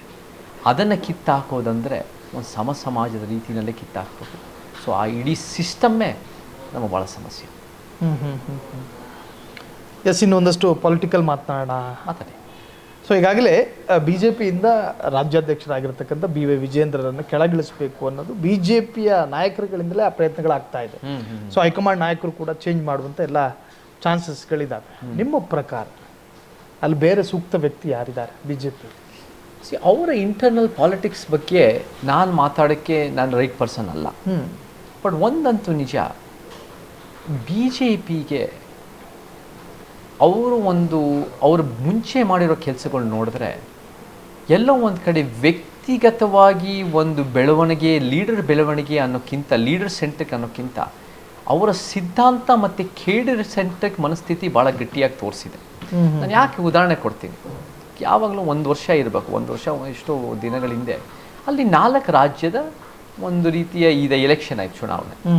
ಅಲ್ಲಿ ಇಲ್ಲಿ ತೆಲಂಗಾಣದಲ್ಲಿ ಕಾಂಗ್ರೆಸ್ ಗೆದ್ದರು, 3 ರಾಜ್ಯದಲ್ಲಿ ಬಿ ಜೆ ಪಿ ಗೆಲ್ತಾರೆ. ಕಾಂಗ್ರೆಸ್ ಗೆದ್ದಿದ ತಕ್ಷಣ ಏನು ಮಾಡ್ತಾರೆ ಅಂದರೆ ಯಾರಿಂದ ಗೆದ್ದರು ಅನ್ನೋ ಒಂದು ರೀತಿ ಒಂದು ಸಮೀಕ್ಷೆ ಥರ ಮಾಡಿಬಿಟ್ಟು ರೇವಂತ್ ರೆಡ್ಡಿ ಇಮ್ಮಿಡಿಯೇಟಾಗಿ ಸಿ ಎಂ ಮಾಡ್ಬಿಡ್ತಾರೆ. ಯಾಕಂದರೆ ಅವರು ಚುನಾವಣೆಯ ಪಕ್ಷ, ಅವರು ಚುನಾವಣೆ ಗೆಲ್ಲಬೇಕು ಅನ್ನೋದು ಉದ್ದೇಶ ಅಷ್ಟಕ್ಕೆ ಸೀಮಿತ ಆಗೋದು ವಿನಬಿಲಿಟಿ ಎಲೆಕ್ಷನ್ಸ್. ಬಟ್ ಈ ಬಿ ಜೆ ಪಿ ಏನು ಮಾಡ್ತಾರೆ ಅಂದರೆ ಒಂದು 2-3 ವಾರ ವೆಯ್ಟ್ ಮಾಡಿ ಆಮೇಲೆ ರಾಜಸ್ಥಾನದಲ್ಲಿ ಫಸ್ಟ್ ಟೈಮ್ MLA ಶರ್ಮಾ ಅಂತ ನೀವು ಸೆಲೆಕ್ಟ್ ಮಾಡ್ತಾರೆ. ಯಾರೋ ಬೇರೆ ಕಡೆ ಯಾದವ್ ಅಂತಾರೆ ಮಾಡ್ತಾರೆ, DO ಅಂತ ಮಾಡ್ತಾರೆ. ಅದರ ನಂತರ ಡೆಲ್ಲಿನ ರೇಖಾ ಗುಪ್ತಾ ಅಂತ ಮಾಡ್ತಾರೆ. ಎಲ್ಲಿ ಒಂದು ರೀತಿ ಆ ಪಕ್ಷದಲ್ಲಿ ಯಾರ್ಯಾರು ಕೆಲಸ ಮಾಡ್ತಾ ಇದ್ದಾರೆ, ಯಾರ್ಯಾರು ಒಂದು ರೀತಿ ಅವರ ಸಿದ್ಧಾಂತ ಮುಂದುವರಿಸ್ಬೋದು, ಯಾರ್ಯಾರು ಅವರ ರೀತಿಯಲ್ಲಿ ಬರೀ ತಂದೆ ಮಕ್ಕಳು ತಾತನ ಮೊಮ್ಮಕ್ಕಳದಿಂದ ಈ ನೆಪಟಿಸಮಿಂದ ಬೆಳೆದೆ ಅವರ ಸ್ವಂತ ಒಂದು ಕಾಳಜಿ ಮತ್ತು ಸ್ವಂತ ಜನಪರತೆ ಇಂದ ಬೆಳೆದಿರೋರು ಅವ್ರಿಗೆ ಅವಕಾಶ ಕೊಡೋಣ ಅಂತ ಒಂದು ಉತ್ತಮವಾದ ಮನಸ್ಥಿತಿ ಇದೆ. ಅವರ ಸಿದ್ಧಾಂತ ನಾವು ಒಪ್ತಾ ಇರ್ಬೋದು, ಬಟ್ ಅವರ ವಿಧಾನ ಇದೆಯಲ್ಲ, ಈ ಮೆಥಡಾಲಜಿ ಇದೆಯಲ್ಲ, ಅದು ನಿಜವಾಗ್ಲೂ ಒಳ್ಳೆಯದೆ. ಯಾಕಂದರೆ ನಮಗೆ ಕರ್ನಾಟಕಕ್ಕೆ ನಮ್ಮ ಸಿದ್ಧಾಂತದ ಅಡಿಯಲ್ಲಿ, ಒಂದು ಸಮಾಜ ಸಿದ್ಧಾಂತದ ಅಡಿಯಲ್ಲಿ ಒಂದೇ ವ್ಯಕ್ತಿ ಯಾವಾಗಲೂ CM ಆಗ್ತಿರಬೇಕು ಅನ್ನೋದು ನಾವು ಒಪ್ಪಕ್ಕಾಗಲ್ಲ. ನಮಗೆ ಹೆಂಗಿರಬೇಕು ಅಂದರೆ ಒಂದು ಇಂಟರ್ನಲ್ ಡೆಮಾಕ್ರಸಿ ಇದ್ದು ಯಾರ್ಯಾರು ಸಮಾನತಾವಾದಿ ಮಹಿಳೆ ಆಗಿರ್ಬೋದು, ಸಮಾನತಾವಾದಿ ದಲಿತರಾಗಿರ್ಬೋದು, ಸಮಾನತಾವಾದಿ ಬ್ರಾಹ್ಮಣನೋ ಮುಸಲ್ಮಾನ್ ಆಗಿರ್ಬೋದು, ಸಮಾನತಾವಾದಿ ನಾಸ್ತಿಕ ಆಗಿರ್ಬೋದು, ಎಲ್ಲರಿಗೂ ಒಂದು ರೀತಿ ಅವಕಾಶ ಕೊಡಲಿ, ಅವರೇ ಒಂದು ರೀತಿ ಪಾರ್ಟಿ ಲೀಡ್ ಮಾಡಲಿ, ಅವರೇ ಒಂದು ಮುಖ್ಯಮಂತ್ರಿ ಆಗಲಿ, ಅವರೇ ಒಂದು ಮಿನಿಸ್ಟರ್ ಆಗಲಿ. ಇಂಟರ್ನಲ್ ಡೆಮಾಕ್ರಸಿಯಿಂದ ವೋಟ್ ಬಂದು ರೊಟೇಷನಲ್ ಬೇಸಿಸ್ನಲ್ಲಿ ಬರಲಿ. ಅದು ಕರ್ನಾಟಕಕ್ಕೆ ಚಾನ್ಸ್ ಕೊಡೋದು, ಅದು ನಿಜವಲ್ಲ ಕರ್ನಾಟಕ ಪ್ರತಿಭಾವಂತರಿಗೆ ಅವಕಾಶ ಕೊಡೋದು. ಬಟ್ ಈ ಒಂದು ಮನುವಾದಿ ಪಕ್ಷಗಳು, ಕಾಂಗ್ರೆಸ್ಸು, JDS, ಇವಾಗ DMKನೂ ಅದೇ ಹಾದಿನಲ್ಲಿ ಹೋಗ್ತಾ ಇದೆ. ಈ ಪಕ್ಷಗಳು RJD ಅಥವಾ ಬೇರೆ ಬೇರೆ ಪಕ್ಷಗಳು, ಸಮಾಜವಾದಿ ಪಕ್ಷಗಳು, SP, ಈ ಪಕ್ಷಗಳಲ್ಲಿ ಏನಿರುತ್ತೆ ಅಂದರೆ ತಂದೆ ಮಕ್ಕಳೇ ಬೆಳೆಸೋದು, ತಾತನ ಮೊಮ್ಮಕ್ಕಳೇ ಬೆಳೆಸೋದು, ಅವ್ರಿಗೆ ದುಡ್ಡಿರೋರಿಗೆ ಅವಕಾಶ ಕೊಡೋದು. ಇದನ್ನು ಏನು ಮಾಡೋದಕ್ಕೆ ಸಮಸ್ಯೆ ಏನಾಗುತ್ತೆ ಗೊತ್ತಾ ಸಾಹಿಲ್ ಗೆಳೆಯ? ಪಾಲಿಟಿಕ್ಸ್ ಅಂದರೆ ಜನರ ಬದುಕಿನ ಪ್ರಶ್ನೆ. It's a question of people's lives. It's a question of ಸಮಾಜದ ಯಾವ ದೃಷ್ಟಿನಲ್ಲಿ ಹೋಗ್ತಾ ಇದ್ದೀವಿ ಅನ್ನೋ ಒಂದು ವಿಚಾರಕ್ಕೆ ಸಂಬಂಧಪಟ್ಟಂಗೆ. ಅದನ್ನು ಸುಮ್ಮನೆ ನೀವು ಬೈ ಬರ್ತಾಗಿ ನೀವು ತಂದೆ ಮಕ್ಕಳು ತಾತನ ಮೊಮ್ಮಕ್ಕಳು ಅಂತ ಹಾಕೋಕ್ಕಲ್ಲ. ನೀವು ನಿಜವಾಗ್ಲೂ ಕಾಳಜಿ ವಹಿಸಿರೋರು, ನಿಜವಾಗ್ಲೂ ಕೆಲಸ ಮಾಡೋರು, ನಿಜವಾಗ್ಲೂ ಆ ದೂರದೃಷ್ಟಿ ಇರೋರೇ ಲೀಡರ್ಶಿಪ್ನಲ್ಲಿದ್ದರೆ ಉತ್ತಮವಾದ ಸಮಾಜ ಆಗುತ್ತೆ. ಅದನ್ನು ಸುಮ್ಮನೆ ಒಂದು ರೀತಿ ಒಂದು ಉಡಾಫೆಯಿಂದ ನೋಡಿದ್ರೆ ಈ ಥರ ಪಕ್ಷಗಳು, ಈ ಮನುವಾದಿ ಪಕ್ಷಗಳ ಥರ ಮಾಡಿದ್ರೆ ಅವರ ಪಕ್ಷಗಳಿಗೂ ಒಳ್ಳೆಯದಲ್ಲ, ಅದು ನನಗೆ ಮುಖ್ಯ ಅಲ್ಲ, ಬಟ್ ನಮ್ಮ ಸಮಾಜಕ್ಕೆ ಜನರ ಬದುಕಿಗೆ ಒಳ್ಳೆಯದಲ್ಲ, ಅದು ಭಾಳ ಸಮಸ್ಯೆ. ಸೊ ಬಿ ಜೆ ಪಿ ನಾನು ನೋಡಿದೆ ಈ ಸಲ MP 2024ನಲ್ಲಿ ಎಷ್ಟೋ ಜನ ಗೆದ್ದಿರೋ MP ಗಳನ್ನು ಅವ್ರನ್ನ ರೀಪ್ಲೇಸ್ ಮಾಡಿ ಹೊಸಬರಿಗೆ ಅವಕಾಶ ಕೊಟ್ಟಿದ್ದಾರೆ. ಮೈಸೂರು ಕೊಡಗು ನಮಗೆ ಒಂದು ಕ್ಲಿಯರ್ ಕಟ್ ಉದಾಹರಣೆ. ಸೊ ಆ ರೀತಿಯಲ್ಲಿ ಒಂದು ಅವರ ಮನಸ್ಸಿನಲ್ಲಿ ಒಳ್ಳೆಯವರು ಅಂತ ಯಾರು ಇರ್ತಾರೋ ಅವ್ರಿಗೆ ಅವಕಾಶ ಕೊಡೋದೇ ಒಳ್ಳೆಯ ಮನೋಭಾವ. ಸೊ ಅವ್ರು ಏನಾದ್ರು ಮಾಡಿರ್ತಾರೆ ಅಂದರೆ ಥಾಟ್ಫುಲ್ಲಾಗಿ ಮಾಡಿರ್ತಾರೆ ಅಂತ ಅನ್ಬೋದು, ಬಟ್ ಅವ್ರ ಸಿದ್ಧಾಂತಗಳು ಅಷ್ಟೊಂದು ಥಾಟ್ಫುಲ್ ಇಲ್ಲ. ಸಮಾಜನ ಅವ್ರು ಅರ್ಥೈಸ್ಕೊಳ್ಳೋದ್ರಲ್ಲಿ ನಾನು ಕನ್ವಿನ್ಸ್ ಆಗಿಲ್ಲ. ಆ ವಿಧಾನನ ನಮ್ಮ ಸಮಾಜ ದೃಷ್ಟಿಯಿಂದ ನಾವು ಇನ್ಕಾರ್ಪೊರೇಟ್ ಮಾಡಿದ್ರೆ, ಯಾಕೆಂದರೆ ನಾವು ಎಲ್ಲರಿಂದ ಕಲಿಯೋದು ಬೇಕಾದಷ್ಟು ಇರುತ್ತೆ, ನಮಗೆ ಒಂದು ಉತ್ತಮವಾಗಿ ಕರ್ನಾಟಕ ಕಟ್ಬೋದು ಅಂತ ನನಗೆ ಒಂದು ಭರವಸೆ ಇದೆ. ಎಸ್ ಇನ್ನು ಸಿದ್ದರಾಮಯ್ಯ ಆ್ಯಂಡ್ DK ಶಿ ಸರ್ ಒಳಗೊಳಗೆ ಕಚ್ಚಾಟಗಳು ಜೋರಾಗಿದ್ದರೂ ಕೂಡ ನೋಡೋರಿಗೆ ಕೈ ಕುಲ್ಕೊಂಡು ಚೆನ್ನಾಗಿದ್ದಾರೆ. ಇವತ್ತು ಸುರ್ಜೇವಾಲ ಕೂಡ ಬಂದಿದ್ರು ಕರ್ನಾಟಕಕ್ಕೆ. ಸೊ ಈಗ ಸೆಪ್ಟೆಂಬರ್ ಆಗ್ತಾ ಇದ್ದಾಗೆ 2.5 ವರ್ಷ ಕಂಪ್ಲೀಟ್ ಆಗುತ್ತೆ. ನಿಮ್ಗೆ ಅನಿಸುತ್ತಾ ಸರ್ ಹಸ್ತಾಂತರ ಆಗುತ್ತೆ ಅಧಿಕಾರ ಅಂತ DK ಶಿ ಅವರಿಗೆ? ನಾನು ಇದನ್ನು ಮುಂಚೆಯಿಂದ ಹೇಳ್ಕೊಂಡು ಬಂದಿದ್ದೀನಿ. ನನಗೆ ಮುಖ್ಯಮಂತ್ರಿ ಸಿದ್ದರಾಮಯ್ಯನವ್ರನ್ನ ಅವ್ರ ಮಾತುಗಳು, ಅವ್ರ ನಡವಳಿಕೆ ನಾನು ಭಾಳ ವರ್ಷದಿಂದ ಗಮನಿಸ್ತಾ ಇದ್ದೀನಿ. 2013 ಗಮನಿಸ್ತಾ ಬರ್ತಾ ಇದ್ದೀವಿ. ಅವ್ರಿಗೆ CM ಆಗೋದು ಭಾಳ ಮುಖ್ಯ ಅವ್ರ ಮನಸ್ಸಿನಲ್ಲಿ. It is something very important for him. ನಾನು ಯಾಕೆ ಹೇಳ್ತೀನಿ ಅಂದರೆ, ನಮಗೆ ಯಾವುದೇ ಒಂದು ಪಾಲಿಟಿಕ್ಸ್ನಲ್ಲಿ ಬರೀ ನೀನೇನು ಮಾತಾಡ್ತೀಯ ಅಷ್ಟೇ ಅಲ್ಲ, ನೀವೇನು ಯೋಜನೆ ತರ್ತೀರಾ ಅಷ್ಟೇ ಅಲ್ಲ, ನೀವೇನು ಬರೀತೀರಾ ಅಷ್ಟೇ ಅಲ್ಲ, ನಿಮ್ಮ ಸೈಕಾಲಜಿನೂ ಒಂದು ಭಾಳ ಇಂಪಾರ್ಟೆಂಟ್ ಫ್ಯಾಕ್ಟರ್ ಆಗುತ್ತೆ. ಸೊ ಸೈಕೋ ಅನಲೈಸ್ ಮಾಡಬೇಕು. ನನಗೆ ಎಲ್ಲೋ ಒಂದು ಸಲ ಕೆಲವು ಸರಿ ಯಾವುದೋ ಒಂದು ವಿವಾದ ಬಂದರೆ ಮುಖ್ಯಮಂತ್ರಿ ಸಿದ್ದರಾಮಯ್ಯ ಹೀಗೆ ಮಾತಾಡ್ತಾರೆ ಅಂತ ಅವ್ರು ಮಾತಾಡೋಕ್ಕಿಂತ ಮುಂಚೆನೇ ನಮ್ಗೆ ಗೊತ್ತಾಗ್ಬಿಟ್ಟಿರುತ್ತೆ, ಯಾಕಂದರೆ ಆ ಸೈಕಾಲಜಿ ಅರ್ಥ ಮಾಡ್ಕೊಳ್ದಾಗ. ಸೊ ಅವರು ಒಂದು ರೀತಿ 2015 ಒಂದ್ಸರಿ ನಾನು ಗಮನಿಸ್ತಾ ಇದ್ದಾಗ ಅವ್ರು ಒಂದು ಇಂಟರ್ವ್ಯೂನಲ್ಲಿ ಮಾತಾಡಿದರು. ಅವರು ಯಾವುದೋ ಒಂದು ಚಾನಲ್ನಲ್ಲಿ ಇಂಟರ್ವ್ಯೂ ಕೊಟ್ಟಿದ್ರು. ನನಗೆ 99ನೇ ಮುಖ್ಯಮಂತ್ರಿ ತಪ್ಪೋಯ್ತು ಅಂತೆಲ್ಲ ಮಾತಾಡಿದ್ರು. ನನಗೆ ಅವಾಗ ಅನಿಸ್ತು, ನೀವು 2015 ಮುಖ್ಯಮಂತ್ರಿ ಆಗಿ ನೀವು 98 ತಪ್ಪೋಯ್ತು ಅಂತ ಯೋಚನೆ ಮಾಡೋದೇನಿಲ್ಲ. ಇವಾಗಲೇ ನೀವು ಮುಖ್ಯಮಂತ್ರಿ ಆಗಿದ್ರೆ ಒಳ್ಳೆ ಕೆಲಸ ಮಾಡ್ಬೋದಲ್ಲ. ಸೊ ಅವರಿಗೆ being the CM being light ಅನ್ನೋದು ಕೂಡ ಭಾಳ ಇಷ್ಟ ಆಗುತ್ತೆ. ಅದು ಭಾಳ ಅವ್ರು ಅದು ಬೇಕು ಅನಿಸುತ್ತೆ ಅವ್ರಿಗೆ ಮುಖ್ಯಮಂತ್ರಿ ಆಗಬೇಕು ಅಂತ. ನನಗೆ ಅಷ್ಟು ಸುಲಭವಾಗಿ ಅವ್ರ ಅಧಿಕಾರ ಬಿಡೋರಲ್ಲ. MLAಗಳು ಭಾಳ ಜನ ಇದ್ದಾರೆ ಅವ್ರ ಪರವಾಗಿ. ಮತ್ತು ಈ ಒಂದು ಇದು ಬಂದ ಮೇಲೆ ಯಾವುದಿದು ಈ ಒಂದು RCB ಮತ್ತು ಅದು ಒಂದು ಕಾಲು ತುಳಿತ ಅಲ್ಲ ಆದಮೇಲೆ, ಮತ್ತು DK ಶಿವಕುಮಾರ್ ಅವ್ರದ್ದು ಕರ್ನಾಟಕದಲ್ಲಿ ಓವರ್ ಆರ್ಚಿಂಗ್ ಆಗಿ ನೋಡಿದ್ರೆ ಆ ಕಾಂಗ್ರೆಸ್ ಪಕ್ಷನೇ ಇರ್ಬೋದು, ಕಾಂಗ್ರೆಸ್ ಪಕ್ಷದಲ್ಲಿ ಒಕ್ಕಲಿಗ ಸಮುದಾಯದವರೇ ಇರ್ಬೋದು, ಅಷ್ಟು ಅವರಿಗೆ ಕನ್ವಿನ್ಸ್ ಆಗಿಲ್ಲ DK ಶಿವಕುಮಾರ್ ಅವರ ಲೀಡರ್ಶಿಪ್ ಅಂತ ಹೇಳ್ಬೋದು. DCM ಆಗಿರ್ಬೋದು. DCM ಆ್ಯಸ್ ಅ ಪೊಸಿಷನ್ನೇ ಇಸ್ ನಾಟ್ ನೆಸೆಸರಿಲಿ ಅದರಲ್ಲಿ ಏನು ರೆಸ್ಪಾನ್ಸಿಬಿಲಿಟೀಸ್ ಕ್ಲಿಯರ್ ಆಗಿರೋ ಪೊಸಿಷನ್ ಅಲ್ಲ. ಸುಮ್ಮನೆ ನಿಮಗೆ ಪವರ್ ಕೊಡಬೇಕು, ಅದೇನೋ ಒಂದು ಹೊಸ DCM ಅಂತ ಡೆಪ್ಯೂಟಿ ಚೀಫ್ ಮಿನಿಸ್ಟರ್ ಸೇರಿಸಿರೋದು ಇರ್ಬೋದು. ಆ್ಯಂಡ್ ಅವ್ರಿಗೆ ಅಫ್ಕೋರ್ಸ್ ಎಷ್ಟೋ ಖಾತೆಗಳಿದೆ, ಬಟ್ ಅದೇನೇ ಇದ್ದರೂ ಕೂಡ ಅವರ ಲೀಡರ್ಶಿಪ್ ಕನ್ವಿನ್ಸ್ ಆಗಿಲ್ಲ. ಮತ್ತು ಅವ್ರಿಗೂ ಹೆಚ್ಚಿನ MLAಗಳಿಲ್ಲ. ಮುಖ್ಯಮಂತ್ರಿ ಸಿದ್ದರಾಮಯ್ಯ ಅಷ್ಟು ಸುಲಭವಾಗಿ ಬಿಡಲ್ಲ ಮುಖ್ಯಮಂತ್ರಿ ಪೊಸಿಷನ್ನ. ಸೊ ಆಮೇಲೆ ಇಲ್ಲೂ ಕೂಡ ಒಂದು ರೀತಿ ಒಂದು ಪವರ್ ಸ್ಟ್ರಗಲ್ ಇರ್ಬೋದು. ಒಂದು ಕಡೆ ಮುಖ್ಯಮಂತ್ರಿ ಸಿದ್ದರಾಮಯ್ಯ ರಾಹುಲ್ ಗಾಂಧಿ ಪರ, ಮತ್ತು DCM ಅವರು ಸೋನಿಯಾ ಗಾಂಧಿ ಪರ, ಆ ಥರ ಒಂದು ಪವರ್ ಸ್ಟ್ರಗಲ್ ಇರ್ಬೋದು. ಬಟ್ ಏನೇ ಇದ್ರೂ ಕೂಡ ಈ ಪವರ್ ಸ್ಟ್ರಗಲ್ ನನ್ನ ಪ್ರಕಾರ is not good for Karnataka. ಮತ್ತು ಎರಡನೇದಾಗಿ ಮುಖ್ಯಮಂತ್ರಿ ಸಿದ್ದರಾಮಯ್ಯ ಬಿಟ್ಟು ಇನ್ಯಾರಾದರೂ DK ಶಿವಕುಮಾರ್ ಅವ್ರು ಬಿಟ್ಟು ಇನ್ಯಾರಿಗಾರು ಕೊಡ್ಬೋದಲ್ಲ, ಒಂದು ರೊಟೇಷನ್ ಒಂದು ಅವಕಾಶ ಕೊಟ್ಟರೆ ನನಗೇನು ಅದು ಸಮಸ್ಯೆ ಅನಿಸಲ್ಲ. ಬಟ್ ಮುಖ್ಯಮಂತ್ರಿ ಸಿದ್ದರಾಮಯ್ಯ ಅಷ್ಟು ಸುಲಭವಾಗಿ ಬಿಡೋರಲ್ಲ. It is something that he vies for something. ಅವ್ರಿಗೆ ಅದು ಭಾಳ ಮುಖ್ಯ, ನಾನೇ ಮುಖ್ಯಮಂತ್ರಿ ಆಗಬೇಕು ಅನ್ನೋದು. ಯಾವಾಗ ಸಾಹಿಲ್ ಗೆಳೆಯ ಅಧಿಕಾರದ ಹಪಾಹಪಿನೇ ನಿಮ್ಮ ಮುಖ್ಯ ಉದ್ದೇಶ ಆಗುತ್ತೋ ಆವಾಗ ಪರಿವರ್ತನೆ ಆಗಲ್ಲ ಸಮಾಜದಲ್ಲಿ. ಯಾಕಂದರೆ ನೀವು ಅಧಿಕಾರ ಉಳಿಸ್ಕೊಳ್ಳೋಕ್ಕೋಸ್ಕರ ಏನು ಬೇಕು ಕುತಂತ್ರಗಳು ಮಾಡೋಕ್ಕೆ ಹೊಡ್ತೀರ. ಯಾಕಂದರೆ ಅಧಿಕಾರ ಉಳಿಸ್ಕೊಳ್ಳೋದೇ ನಿಮ್ಮ ಮುಖ್ಯ ಗುರಿ ಅಲ್ವಾ?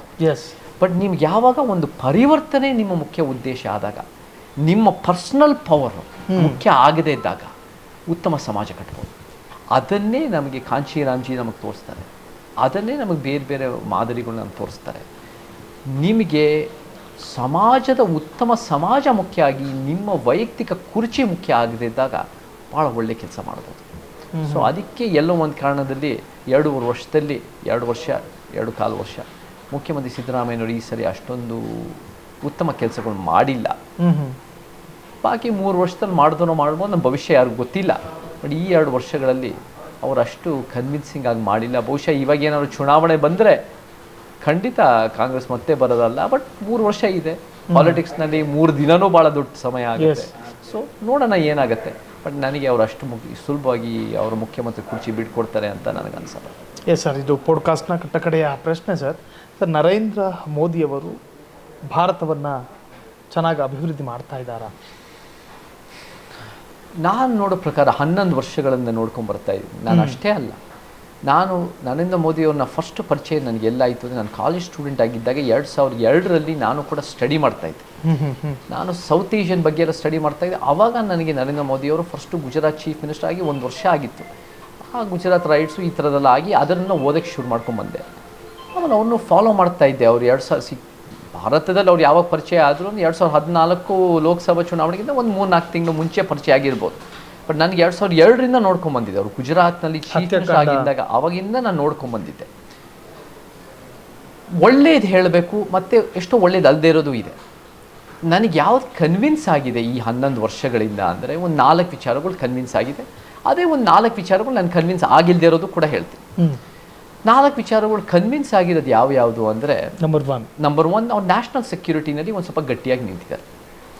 ಹಿ ಹ್ಯಾಸ್ ಬೆನ್ ಒಂದು ವೇಳೆ ಗಟ್ಟಿಯಾಗಿ ನಿಂತಿದ್ದಿದ್ರೆ ಪಹಲ್ಗಾಮಲ್ಲಿ ಉಗ್ರರು ಬರ್ತಾನೆ ಇರಲಿಲ್ಲ ಅಂತ. ಅದರಲ್ಲೂ ಕೂಡ ಒಂದು ಬಹುಶಃ ಒಂದು ಏನು ಲಾ ಆ್ಯಂಡ್ ಆರ್ಡರ್ನಲ್ಲಿ ಒಂದು ವಿಫಲ ಆಗಿರ್ಬೋದು. ನಾನು ಕೂಡ ಬೈಸರನ್ ವ್ಯಾಲಿಗೆ ಹೋಗಿದ್ದೀನಿ. ಆ ಬೈಸರನ್ ವ್ಯಾಲಿ ಬಹಳ ಸುಂದರವಾದ ಪ್ರದೇಶ. ಅದು ಒಂದು ಮಿನಿ ಸ್ವಿಟ್ಜರ್ಲೆಂಡ್ ಅನ್ನೋಕ್ಕಿಂತ ಸ್ವಿಟ್ಜರ್ಲೆಂಡ್ ಅಷ್ಟೇ ಅದ್ಭುತವಾಗಿದೆ.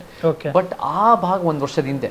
ಬಟ್ ಅಲ್ಲೂ ಕೂಡ ಏನು ಒಂದು ಯಾವುದೋ ಒಂದು ಪೊಲೀಸ್ ಪ್ರೆಸೆನ್ಸ್, ಮಿಲಿಟರಿ ಪ್ರೆಸೆನ್ಸ್ ಇಲ್ಲದೆ ಇರೋದ್ರಿಂದ ಇದಾಗಿರ್ಬೋದು ಅನ್ನೋ ಒಂದು ಇದೆ. ಬಟ್ ಏನೇ ಇದ್ರೂ ಅದು ಅವ್ರು ಅದನ್ನು ಹೆಂಗೆ ರಿಯಾಕ್ಟ್ ಮಾಡಿದ್ರು ಅನ್ನೋದು ಭಾಳ ಒಂದು ಗಟ್ಟಿ ಆಪರೇಷನ್ ಸಿಂಧೂರ್ ಈ took strong steps, decisive steps. And ಅದು ಕೂಡ ಪ್ಲಸ್ಸು. ಅದು ಬೇರೆ ಬೇರೆ ಟೈಮ್ನಲ್ಲೂ ಅದು ನಾವು ನೋಡಿದ್ದೀವಿ. ಎರಡನೇದು, ನನಗೆ ಕಾಶ್ಮೀರಿಗೆ ಸಂಬಂಧಪಟ್ಟಂಗೆ 370 ರದ್ದುವಿಕೆ ಅನ್ನೋದು ಕೂಡ ನನಗೆ ಒಪ್ಪಿಗೆ ಇದೆ. ಮಾಡಿದ ರೀತಿ ಅನ್ಡೆಮೊಕ್ರಾಟಿಕ್ ಆಗಿತ್ತು. ಹಿಂಬಾಗಲಿಂದ ಮಾಡಿದ್ರು. ಮಾಡಾದ ಮೇಲೆ ಯೂನಿಯನ್ ಟೆರಿಟರಿ ಮಾಡಿ ಸ್ಟೇಟನ್ನು ಸ್ಪೆಷಲ್ ಸ್ಟ್ಯಾಟಸ್ ಇರೋದನ್ನು ಇನ್ನೂ ಯೂನಿಯನ್ ಟೆರಿಟರಿ ಡಿಮೋಟ್ ಮಾಡಿದ್ರು. ಅದು ಇನ್ನೂ ಇವಾಗ ಸ್ಟೇಟ್ ಸ್ಟ್ಯಾಟಸ್ ಕೊಟ್ಟಿಲ್ಲ. ಸೊ ಅದನ್ನು ನಾವು ಒಪ್ಪಲ್ಲ. ಬಟ್ ಅಬ್ರಿಗೇಷನ್ 370 ಇಂಟಿಗ್ರೇಷನ್ ಚೆನ್ನಾಗಿದೆ. ಕಾಶ್ಮೀರಿ ಜನರಿಗೂ ಒಳ್ಳೇದಾಗಿದೆ. ಅವ್ರ ಟೂರಿಸಮ್ ಚೆನ್ನಾಗಿದೆ. ನಾವು ಭಾರತೀಯದವರು ಅಂತಲೂ ಅನಿಸಿದೆ. It's good move. 3 ಯಾವ್ದು ಒಳ್ಳೆ ಮೂವ್ ಅಂದರೆ ಮಹಿಳಾ ಮೀಸಲಾತಿ. ಬೇಕೇ ಬೇಕು ಮಹಿಳಾ ಮೀಸಲಾತಿ. ಮಹಿಳೆಯರು ಪಾಲಿಟಿಕ್ಸ್ನಲ್ಲಿ they are more poverty alleviation ಜಾಸ್ತಿ ಮಾಡ್ತಾರೆ, ಆ್ಯಂಟಿ ಕರಪ್ಷನಲ್ಲಿ ಜಾಸ್ತಿ ಮಾಡ್ತಾರೆ, ವೈಲೆನ್ಸಲ್ಲಿ ಕಡಿಮೆ ಮಾಡ್ತಾರೆ. ಸೊ ಮಹಿಳೆಯರಿಗೆ ನಾವು ಅವಕಾಶ ಕೊಡೋ ಪ್ರಾತಿನಿಧ್ಯನೂ ಇರಬೇಕು. ಒಂದು ಸಾಮಾಜಿಕ, ಅದು ಒಳ್ಳೆಯದು, ಸಾಮಾಜಿಕ ನ್ಯಾಯ ಒಳ್ಳೆಯದು. ಸೊ ಅದು ಮಹಿಳಾ ಮೀಸಲಾತಿ. ಮತ್ತು 4ನೇದು ಯಾವುದು ಅಂದರೆ, ನಾನು ಕೂಡ ವಫ್ ತಿದ್ದುಪಡಿಗೂ ನನಗೆ ಒಪ್ಪಿಗೆ ಇದೆ. ವಫ್ ತಿದ್ದುಪಡಿಗೆ ಅದು ಪ್ರಜಾಪ್ರಭುತ್ವ ಚೆಕ್ಸ್ ಆ್ಯಂಡ್ ಬ್ಯಾಲೆನ್ಸ್ಗೂ ಒಳ್ಳೆಯದು, ಮತ್ತು ಮುಸಲ್ಮಾನ ಸಮುದಾಯಕ್ಕೂ ಅದು ಒಳ್ಳೆಯದು ಅನ್ನೋದು ನನ್ನ ಭಾವನೆ. ಯಾಕಂದರೆ ಭಾಳ ಕರಪ್ಟೆಡ್ ಆಗಿತ್ತು. ಸೊ ಆ ವಫ್ ತಿದ್ದುಪಡಿಗೆ ಮಿಸ್ಯೂಸ್ ಭಾಳ ಇತ್ತು. ಮಿಸ್ಯೂಸ್ ಆಗ್ತಾ ಇದೆ ಎಷ್ಟೋ ವರ್ಷಗಳಿಗೆ. ವಕ್ಫ್, ಈಗ ಮೋದಿ ಸರ್ಕಾರ ಹೇಳದಂತೆ ವಕ್ಫ್ ಏನಾದರೂ ಅಂಗೀಕಾರ ಆಗಿ ಪ್ರಾಕ್ಟಿಕಲ್ ಆದರೆ ಅದನ್ನ ಇಟ್ಕೊಂಡು ಮುಸಲ್ಮಾನರ ಸ್ವತ್ತುಗಳನ್ನು ಕೂಡ ಸರ್ಕಾರ ಕಬಳಿಸೋ ಚಾನ್ಸಸ್ ಇದಾವ? ಬರೀ BJP ಒಂದೇ ಬಹುಮತದಲ್ಲಿ ಇದ್ದಿದ್ರೆ ಸಾಹಿಲ್ ಗೆಳೆಯ, ಅವರು ಅಷ್ಟು ಉತ್ತಮವಾದ ವಫ್ ತಿದ್ದುಪಡಿ ತರ್ತಾ ಇದ್ದಿಲ್ಲ. JDU, TDP ಈ ಥರ ಒಂದು ಪ್ರಾದೇಶಿಕ ಮತ್ತು ಒಂದು ನಾನ್ ಕಮ್ಯುನಲ್ ಪಕ್ಷಗಳು ಕೂಡ ಅವ್ರ ಜೊತೆ ಮೈತ್ರಿನಲ್ಲಿ ಇದ್ದಾಗ BJP brought in over arching a good ಒಂದು ಚೆಕ್ಸ್ ಆ್ಯಂಡ್ ಬ್ಯಾಲೆನ್ಸಸ್ ಪಾಲಿಸಿ ಅಂತ ನನ್ನ ವಾದ. ಯಾಕಂದರೆ ನಾನು ಈ ಮನುವಾದಿ ಈ ಒಂದು ಈ ಅಲಯನ್ಸ್ ಇಂಡಿಯಾದ ವಾದಗಳು ನೋಡಿದ್ದೆ. ಅವರ ವಾದಗಳು ಅಖಿಲೇಶ್ ಯಾದವ್, ಅವೈಸಿದು, ಇವ್ರದ್ದು ನನಗೆ ಯಾವುದೂ ಅಷ್ಟು ಕನ್ವಿನ್ಸ್ ಆಗಲಿಲ್ಲ. So I think it is a good policy. But I think ಅದು ಎಲ್ಲೋ ಒಂದು ಕಡೆ ವಫ್ ತಿದ್ದುಪಡಿಗೆ ಮಾತ್ರ ಅಲ್ಲ, ಎಲ್ಲ ಒಂದು ರೀತಿಯ ಮಿಸ್ಯೂಸ್ ಆಗ್ತಿರೋ ಒಂದು ಡಿಪಾರ್ಟ್ಮೆಂಟ್ಸ್ ಆಗಿರ್ಬೋದು, ಆ ಒಂದು ಬ್ರಾಂಚಸ್ಗಳಾಗಿರ್ಬೋದು ಅಥವಾ ಸಂಸ್ಥೆಗಳಾಗಿರ್ಬೋದು, ಅದರಲ್ಲೂ ಕೂಡ ಈ ಥರದ್ದು ಒಂದು ಚೆಕ್ಸ್ ಆ್ಯಂಡ್ ಬ್ಯಾಲೆನ್ಸಸ್ ಆಗಬೇಕು. ಸೆಕ್ಷನ್ 40 ಅನ್ನೋದು ನನಗೆ ಅಷ್ಟು ಕನ್ವಿನ್ಸ್ ಆಗಿಲ್ಲ ಇದರಲ್ಲಿ ವಫ್ ತಿದ್ದುಪಡಿ. I think it's a good thing. So ಆ ಒಂದು 4 ಥಿಂಗ್ ಒಳ್ಳೆಯದು. ಇವಾಗ 4 ಥಿಂಗ್ಸ್ ಒಳ್ಳೇದು ಅಲ್ಲದೆ ಇರೋದು, ಒಂದು ನನಗೆ ಭಾಳ ಮುಖ್ಯವಾಗಿ ನಮಗೆ ರೈತರ ವಿಚಾರದಲ್ಲಿ ರೈತ ವಿರೋಧಿ ಕಾನೂನುಗಳು ತಂದು 1 ವರ್ಷ ಕಾಲ ರೈತರು ಹೋರಾಟ ಮಾಡಿದ್ರು ಕೂಡ 660 ಜನ ಜೀವ ಕೊಟ್ಟರು ಕೂಡ ಅದನ್ನು ತೆಗೆದಾಕ್ತಾ ಇರೋದು, ಅದನ್ನು ನನಗೆ ಸರಿ ಕಾಣಲಿಲ್ಲ. ಫಸ್ಟ್ ಆಫ್ ಆಲ್ ನೀವು ತರ್ತಿರೋ ಕಾನೂನುಗಳೇ ರೈತ ವಿರೋಧಿ ಇದೆ. ಎರಡನೇದಾಗಿ ನೀವು ಕಾನೂನು ತಂದ ಮೇಲೂ ಕೂಡ 1 ವರ್ಷ ಗಟ್ಟಿಯಾಗಿ ಹೋರಾಟ ಮಾಡಿ ಜೀವ ಕೊಟ್ಟರು ನೀವು ತೆಗೆದಾಕಲ್ಲ ಅಂದರೆ ಅದು ಒಂದು ರೀತಿ ಜನರ ಕಷ್ಟನ ನೀವು ಸ್ಪಂದಿಸ್ತಾ ಇಲ್ಲ, ಹೋರಾಟಕ್ಕೆ ಬೆಲೆ ಕೊಡ್ತಾ ಇಲ್ಲ ಅನ್ನೋ ಅರ್ಥ. ಸೊ ಅದು ಆಮೇಲೆ ತೆಗೆದಾಕಿದ್ರು 1 ವರ್ಷ ಆದಮೇಲೆ. But at the same time ನನಗೆ ಅದು ಅಷ್ಟೊಂದು ಒಳ್ಳೇದು ಅನಿಸ್ಲಿಲ್ಲ. ಎರಡನೇದು ನನಗೆ ಇದು ಯಾವುದು ಡಿಮಾನಿಟೈಸೇಷನ್ ಅದು ಅನ್ನೆಸೆಸರಿ ಆಯಿತು. ಮಾಡಿದ ರೀತಿ ವಿಧಾನಗಳು ಮಾಡಿದ್ದು ವಾಸ್ ವೆರಿ ಪ್ರಾಬ್ಲಮ್ಯಾಟಿಕ್. ಅದು ಥಾಟ್ಫುಲ್ ಆಗೇ ಇಲ್ಲ. ಎಷ್ಟೋ ಜನ ಅಲ್ಲಿ ಸತ್ತೋದ್ರು. ಎಷ್ಟೋ ಜನ ನೀವು ರಾತ್ರಿ 84-86% ಕರೆನ್ಸಿ ರದ್ದು ಮಾಡಿಬಿಟ್ರೆ ಈ ದೇಶದಲ್ಲಿ 140 ಕೋಟಿ ಜನ ಇರೋದಕ್ಕೆ ಏನಾದರೂ ಅದು ಆ ಕಾನ್ಸೆಪ್ಟ್ ಸಾಧ್ಯನಾ? ಅದು ಜನರ ಒಳ್ಳೆತನ, ಜನ ಅಡ್ಜಸ್ಟ್ ಮಾಡ್ಕೊತಾರೆ. ಭಾರತದ ಜನ ಉತ್ತಮ ಜನ ಅನ್ನೋ ಕಾರಣಕ್ಕೆ ಅದು ಪ್ರಾಬ್ಲಮ್ ಆಗಿರಲಿಲ್ಲ. ಇನ್ಯಾವುದಾದ್ರು ದೇಶಗಳಾಗಿದ್ದರೆ ಅಲ್ಲೋಲ ಕಲ್ಲೋಲ ಇದಕ್ಕಿಂತ ದೊಡ್ಡ ಪ್ರಮಾಣದಲ್ಲಿ ಆಗಿರೋದು. So it was demonetisation and I don't see the reasoning rational ನನಗೆ ಕನ್ವಿನ್ಸ್ ಆಗಲಿಲ್ಲ. ಈಗಲೂ ಇದೆ ಭಾಳ. ಇಟ್ ವಾಸ್ ನಾಟ್ ಥಾಟ್ಫುಲ್ ಆಗಿರಲಿಲ್ಲ, ಅಗತ್ಯ ಇರಲಿಲ್ಲ. ಬೇರೆ ಥರ ಗ್ರ್ಯಾಜುವಲ್ ಆಗಿ ಮಾಡ್ತಾ ಹೋಗಬೇಕು. ಸೊ ಅದು ಪ್ರಾಬ್ಲಮ್. ಅಫ್ಕೋರ್ಸ್ ನಮಗೆ GST ನನಗೂ ಕನ್ವಿನ್ಸ್ ಆಗಲಿಲ್ಲ. GST ಈಸ್ ಅ ಜನ ವಿರೋಧಿ ಟ್ಯಾಕ್ಸ್. ನೀವು ಯಾರ ಮೇಲೆ ಟ್ಯಾಕ್ಸ್ ಹಾಕಬೇಕು ಅಂದರೆ ನೀವು ಶ್ರೀಮಂತರ ಮೇಲೆ 1% ಉಳ್ಳವರ ಮೇಲೆ ಪ್ರಗತಿಪರವಾಗಿ ತೆರಿಗೆ ಹಾಕಿ ಅದನ್ನು ಮರು ಹಂಚಿಕೆ ಮಾಡಬೇಕು. GST ಅಂದರೆ ಜನಸಾಮಾನ್ಯರು, ಬಡವರು, ಮಧ್ಯಮ ವರ್ಗದವ್ರ ಮೇಲೆ ಪ್ರತಿಯೊಂದು ನೀರಿಗೆ, ಒಂದು ಬಟ್ಟೆಗೆ, ಒಂದು ಊಟಕ್ಕೆ ನೀವು ಟ್ಯಾಕ್ಸ್ ಹಾಕ್ತಾ ಇದ್ದರೆ ನೀವು ಯಾರ ಮೇಲೆ ಜಾಸ್ತಿ ದಬ್ಬಾಳಿಕೆ ಮಾಡ್ತಾ ಇದ್ದೀರಾ ಟ್ಯಾಕ್ಸ್ ಮುಖಾಂತರ, ಮತ್ತು ಬೆಳೆದಿರೋರೇ ಬೆಳೀತಾ ಇದ್ದಾರೆ. ಅದು ಭಾಳ ಪ್ರಾಬ್ಲಮ್. 4ನೇದು CAA ನನಗೆ ಆ್ಯಸ್ ಅ ಪಾಲಿಸಿ ನನಗೆ ಕನ್ವಿನ್ಸ್ ಆಗಲಿಲ್ಲ. ನನಗೆ ಯಾಕೆ ಕನ್ವಿನ್ಸ್ ಆಗಲಿಲ್ಲ CAA ಅಂದರೆ, ಮೊದಲನೇ ಬಾರಿ ದೇಶಕ್ಕೆ ಒಂದು ಧರ್ಮದ ಗುರುತಿಂದ ನೀವು ಒಳಗೆ ಬಿಟ್ಟಿದ್ದೀರಾ, ಧರ್ಮದ ಗುರುತಿಂದ ನೀವು ಆಚೆ ಇಟ್ಟಿದ್ದೀರಾ ಅನ್ನೋದು it goes against the very concept of an India ಅನ್ನೋದು ನನ್ನ ವ್ಯಾಖ್ಯಾನ. ನಿಮಗೆ ಈ 3 ದೇಶಗಳಿಂದ, ಪಾಕಿಸ್ತಾನ, ಬಾಂಗ್ಲಾದೇಶ, ಆಫ್ಘಾನಿಸ್ತಾನಿಂದ ಯಾರಿಗೆ ಅನ್ಯಾಯ ಆಗಿದ್ರು ಜನಸಂಖ್ಯೆ % ಆಧಾರದ ಮೇಲೆ ನೀವು ಒಳಗೆ ಬಿಡೋದ್ರಲ್ಲಿ ನನಗೆ ಸಮಸ್ಯೆ ಇಲ್ಲ, ಅದು ಭಾಳ ಒಳ್ಳೆಯದು.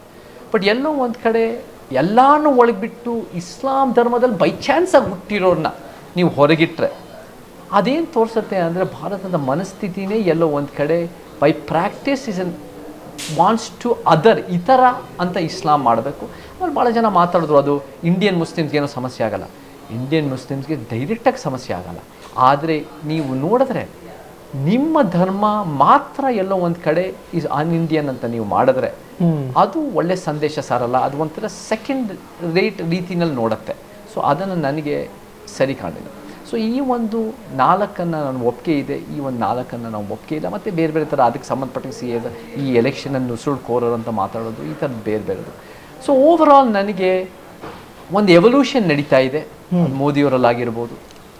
ಬಟ್ ಮುಖ್ಯವಾಗಿ ನನಗೇನು ಕಾಣಿಸುತ್ತೆ ಅಂದರೆ ಬಹುಮತದ BJPಗಿಂತ ಒಂದು ಮೈತ್ರಿನಲ್ಲಿ ಕೆಲಸ ಮಾಡೋ BJP ಈಸ್ ಮೋರ್ ಎಫೆಕ್ಟಿವ್. ಅಂದರೆ safe for the people, safe for the nation, safe for the betterment of democracy.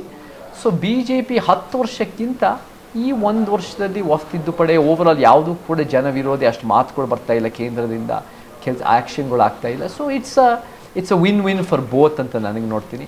But ಅವ್ರ ಸಿದ್ಧಾಂತ ಅಫ್ಕೋರ್ಸ್ ನಾನು ಕನ್ವಿನ್ಸ್ ಆಗಿಲ್ಲ. ನಾನು ಅಲಯನ್ಸ್ ಇಂಡಿಯಾನೂ ಒಪ್ಪಲ್ಲ, NDAನೂ ಒಪ್ಪಲ್ಲ.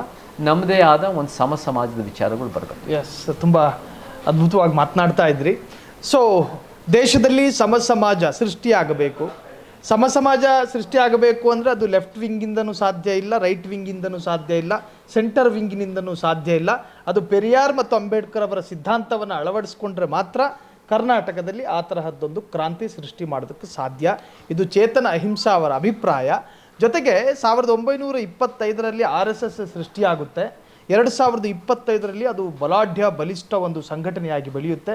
ನಮ್ಮದು ಕೂಡ ಹಾಗೇನೆ. ಇವತ್ತು ನಾವು ಬೀಜ ಬಿತ್ತಿದ್ದೀವಿ, ನಾಳೆ ದಿನ ಅದು ಕೃಷಿಯಾಗಿ ದೊಡ್ಡದಾದಂತಹ ಒಂದು ತೋಟವಾಗಿ ಪರಿವರ್ತನೆ ಆಗುತ್ತೆ ಅನ್ನೋ ದೃಢವಾದ ಭರವಸೆ ಚೇತನ ಅಹಿಂಸಾ ಅವರಿಗಿದೆ. ಸೊ ಅವರ ಅತ್ಯುತ್ತಮ ಒಳ್ಳೆಯ ಸಮಯವನ್ನು ನಮ್ಮ ಜೊತೆ ಕಳೆದಿದ್ದಕ್ಕೆ ಈ ಪಾಡ್ಕಾಸ್ಟ್ ಕಾರ್ಯಕ್ರಮದ ಪರವಾಗಿ ತಮಗೆ ಅನಂತ ಧನ್ಯವಾದಗಳನ್ನ ತಿಳಿಸ್ತಾ, ಮುಂದಿನ ಪಾಡ್ಕಾಸ್ಟ್ನಲ್ಲಿ ಮತ್ತೊಂದು ಅತಿಥಿಯೊಂದಿಗೆ ನಿಮ್ಮನ್ನು ಭೇಟಿ ಆಗ್ತೀನಿ. ಅಲ್ಲಿವರೆಗೂ ನೋಡ್ತಾ ಇರಿ ಫ್ರೀಡಮ್ ಟಿವಿ, ಇದು ಜನಸಾಮಾನ್ಯರ ಶಕ್ತಿ. ಕ್ಷಣದ ಸುದ್ದಿಗಳಿಗಾಗಿ ಫ್ರೀಡಮ್ ಟಿವಿ ಸಬ್ಸ್ಕ್ರೈಬ್ ಮಾಡಿ, ಲೈಕ್ ಮಾಡಿ ಹಾಗೂ ಫಾಲೋ ಮಾಡಿ. ಹೊಸ ಸುದ್ದಿಗಳ ನೋಟಿಫಿಕೇಶನ್ಗಾಗಿ ಬೆಲ್ ಐಕಾನ್ ಮೇಲೆ ಕ್ಲಿಕ್ ಮಾಡಿ.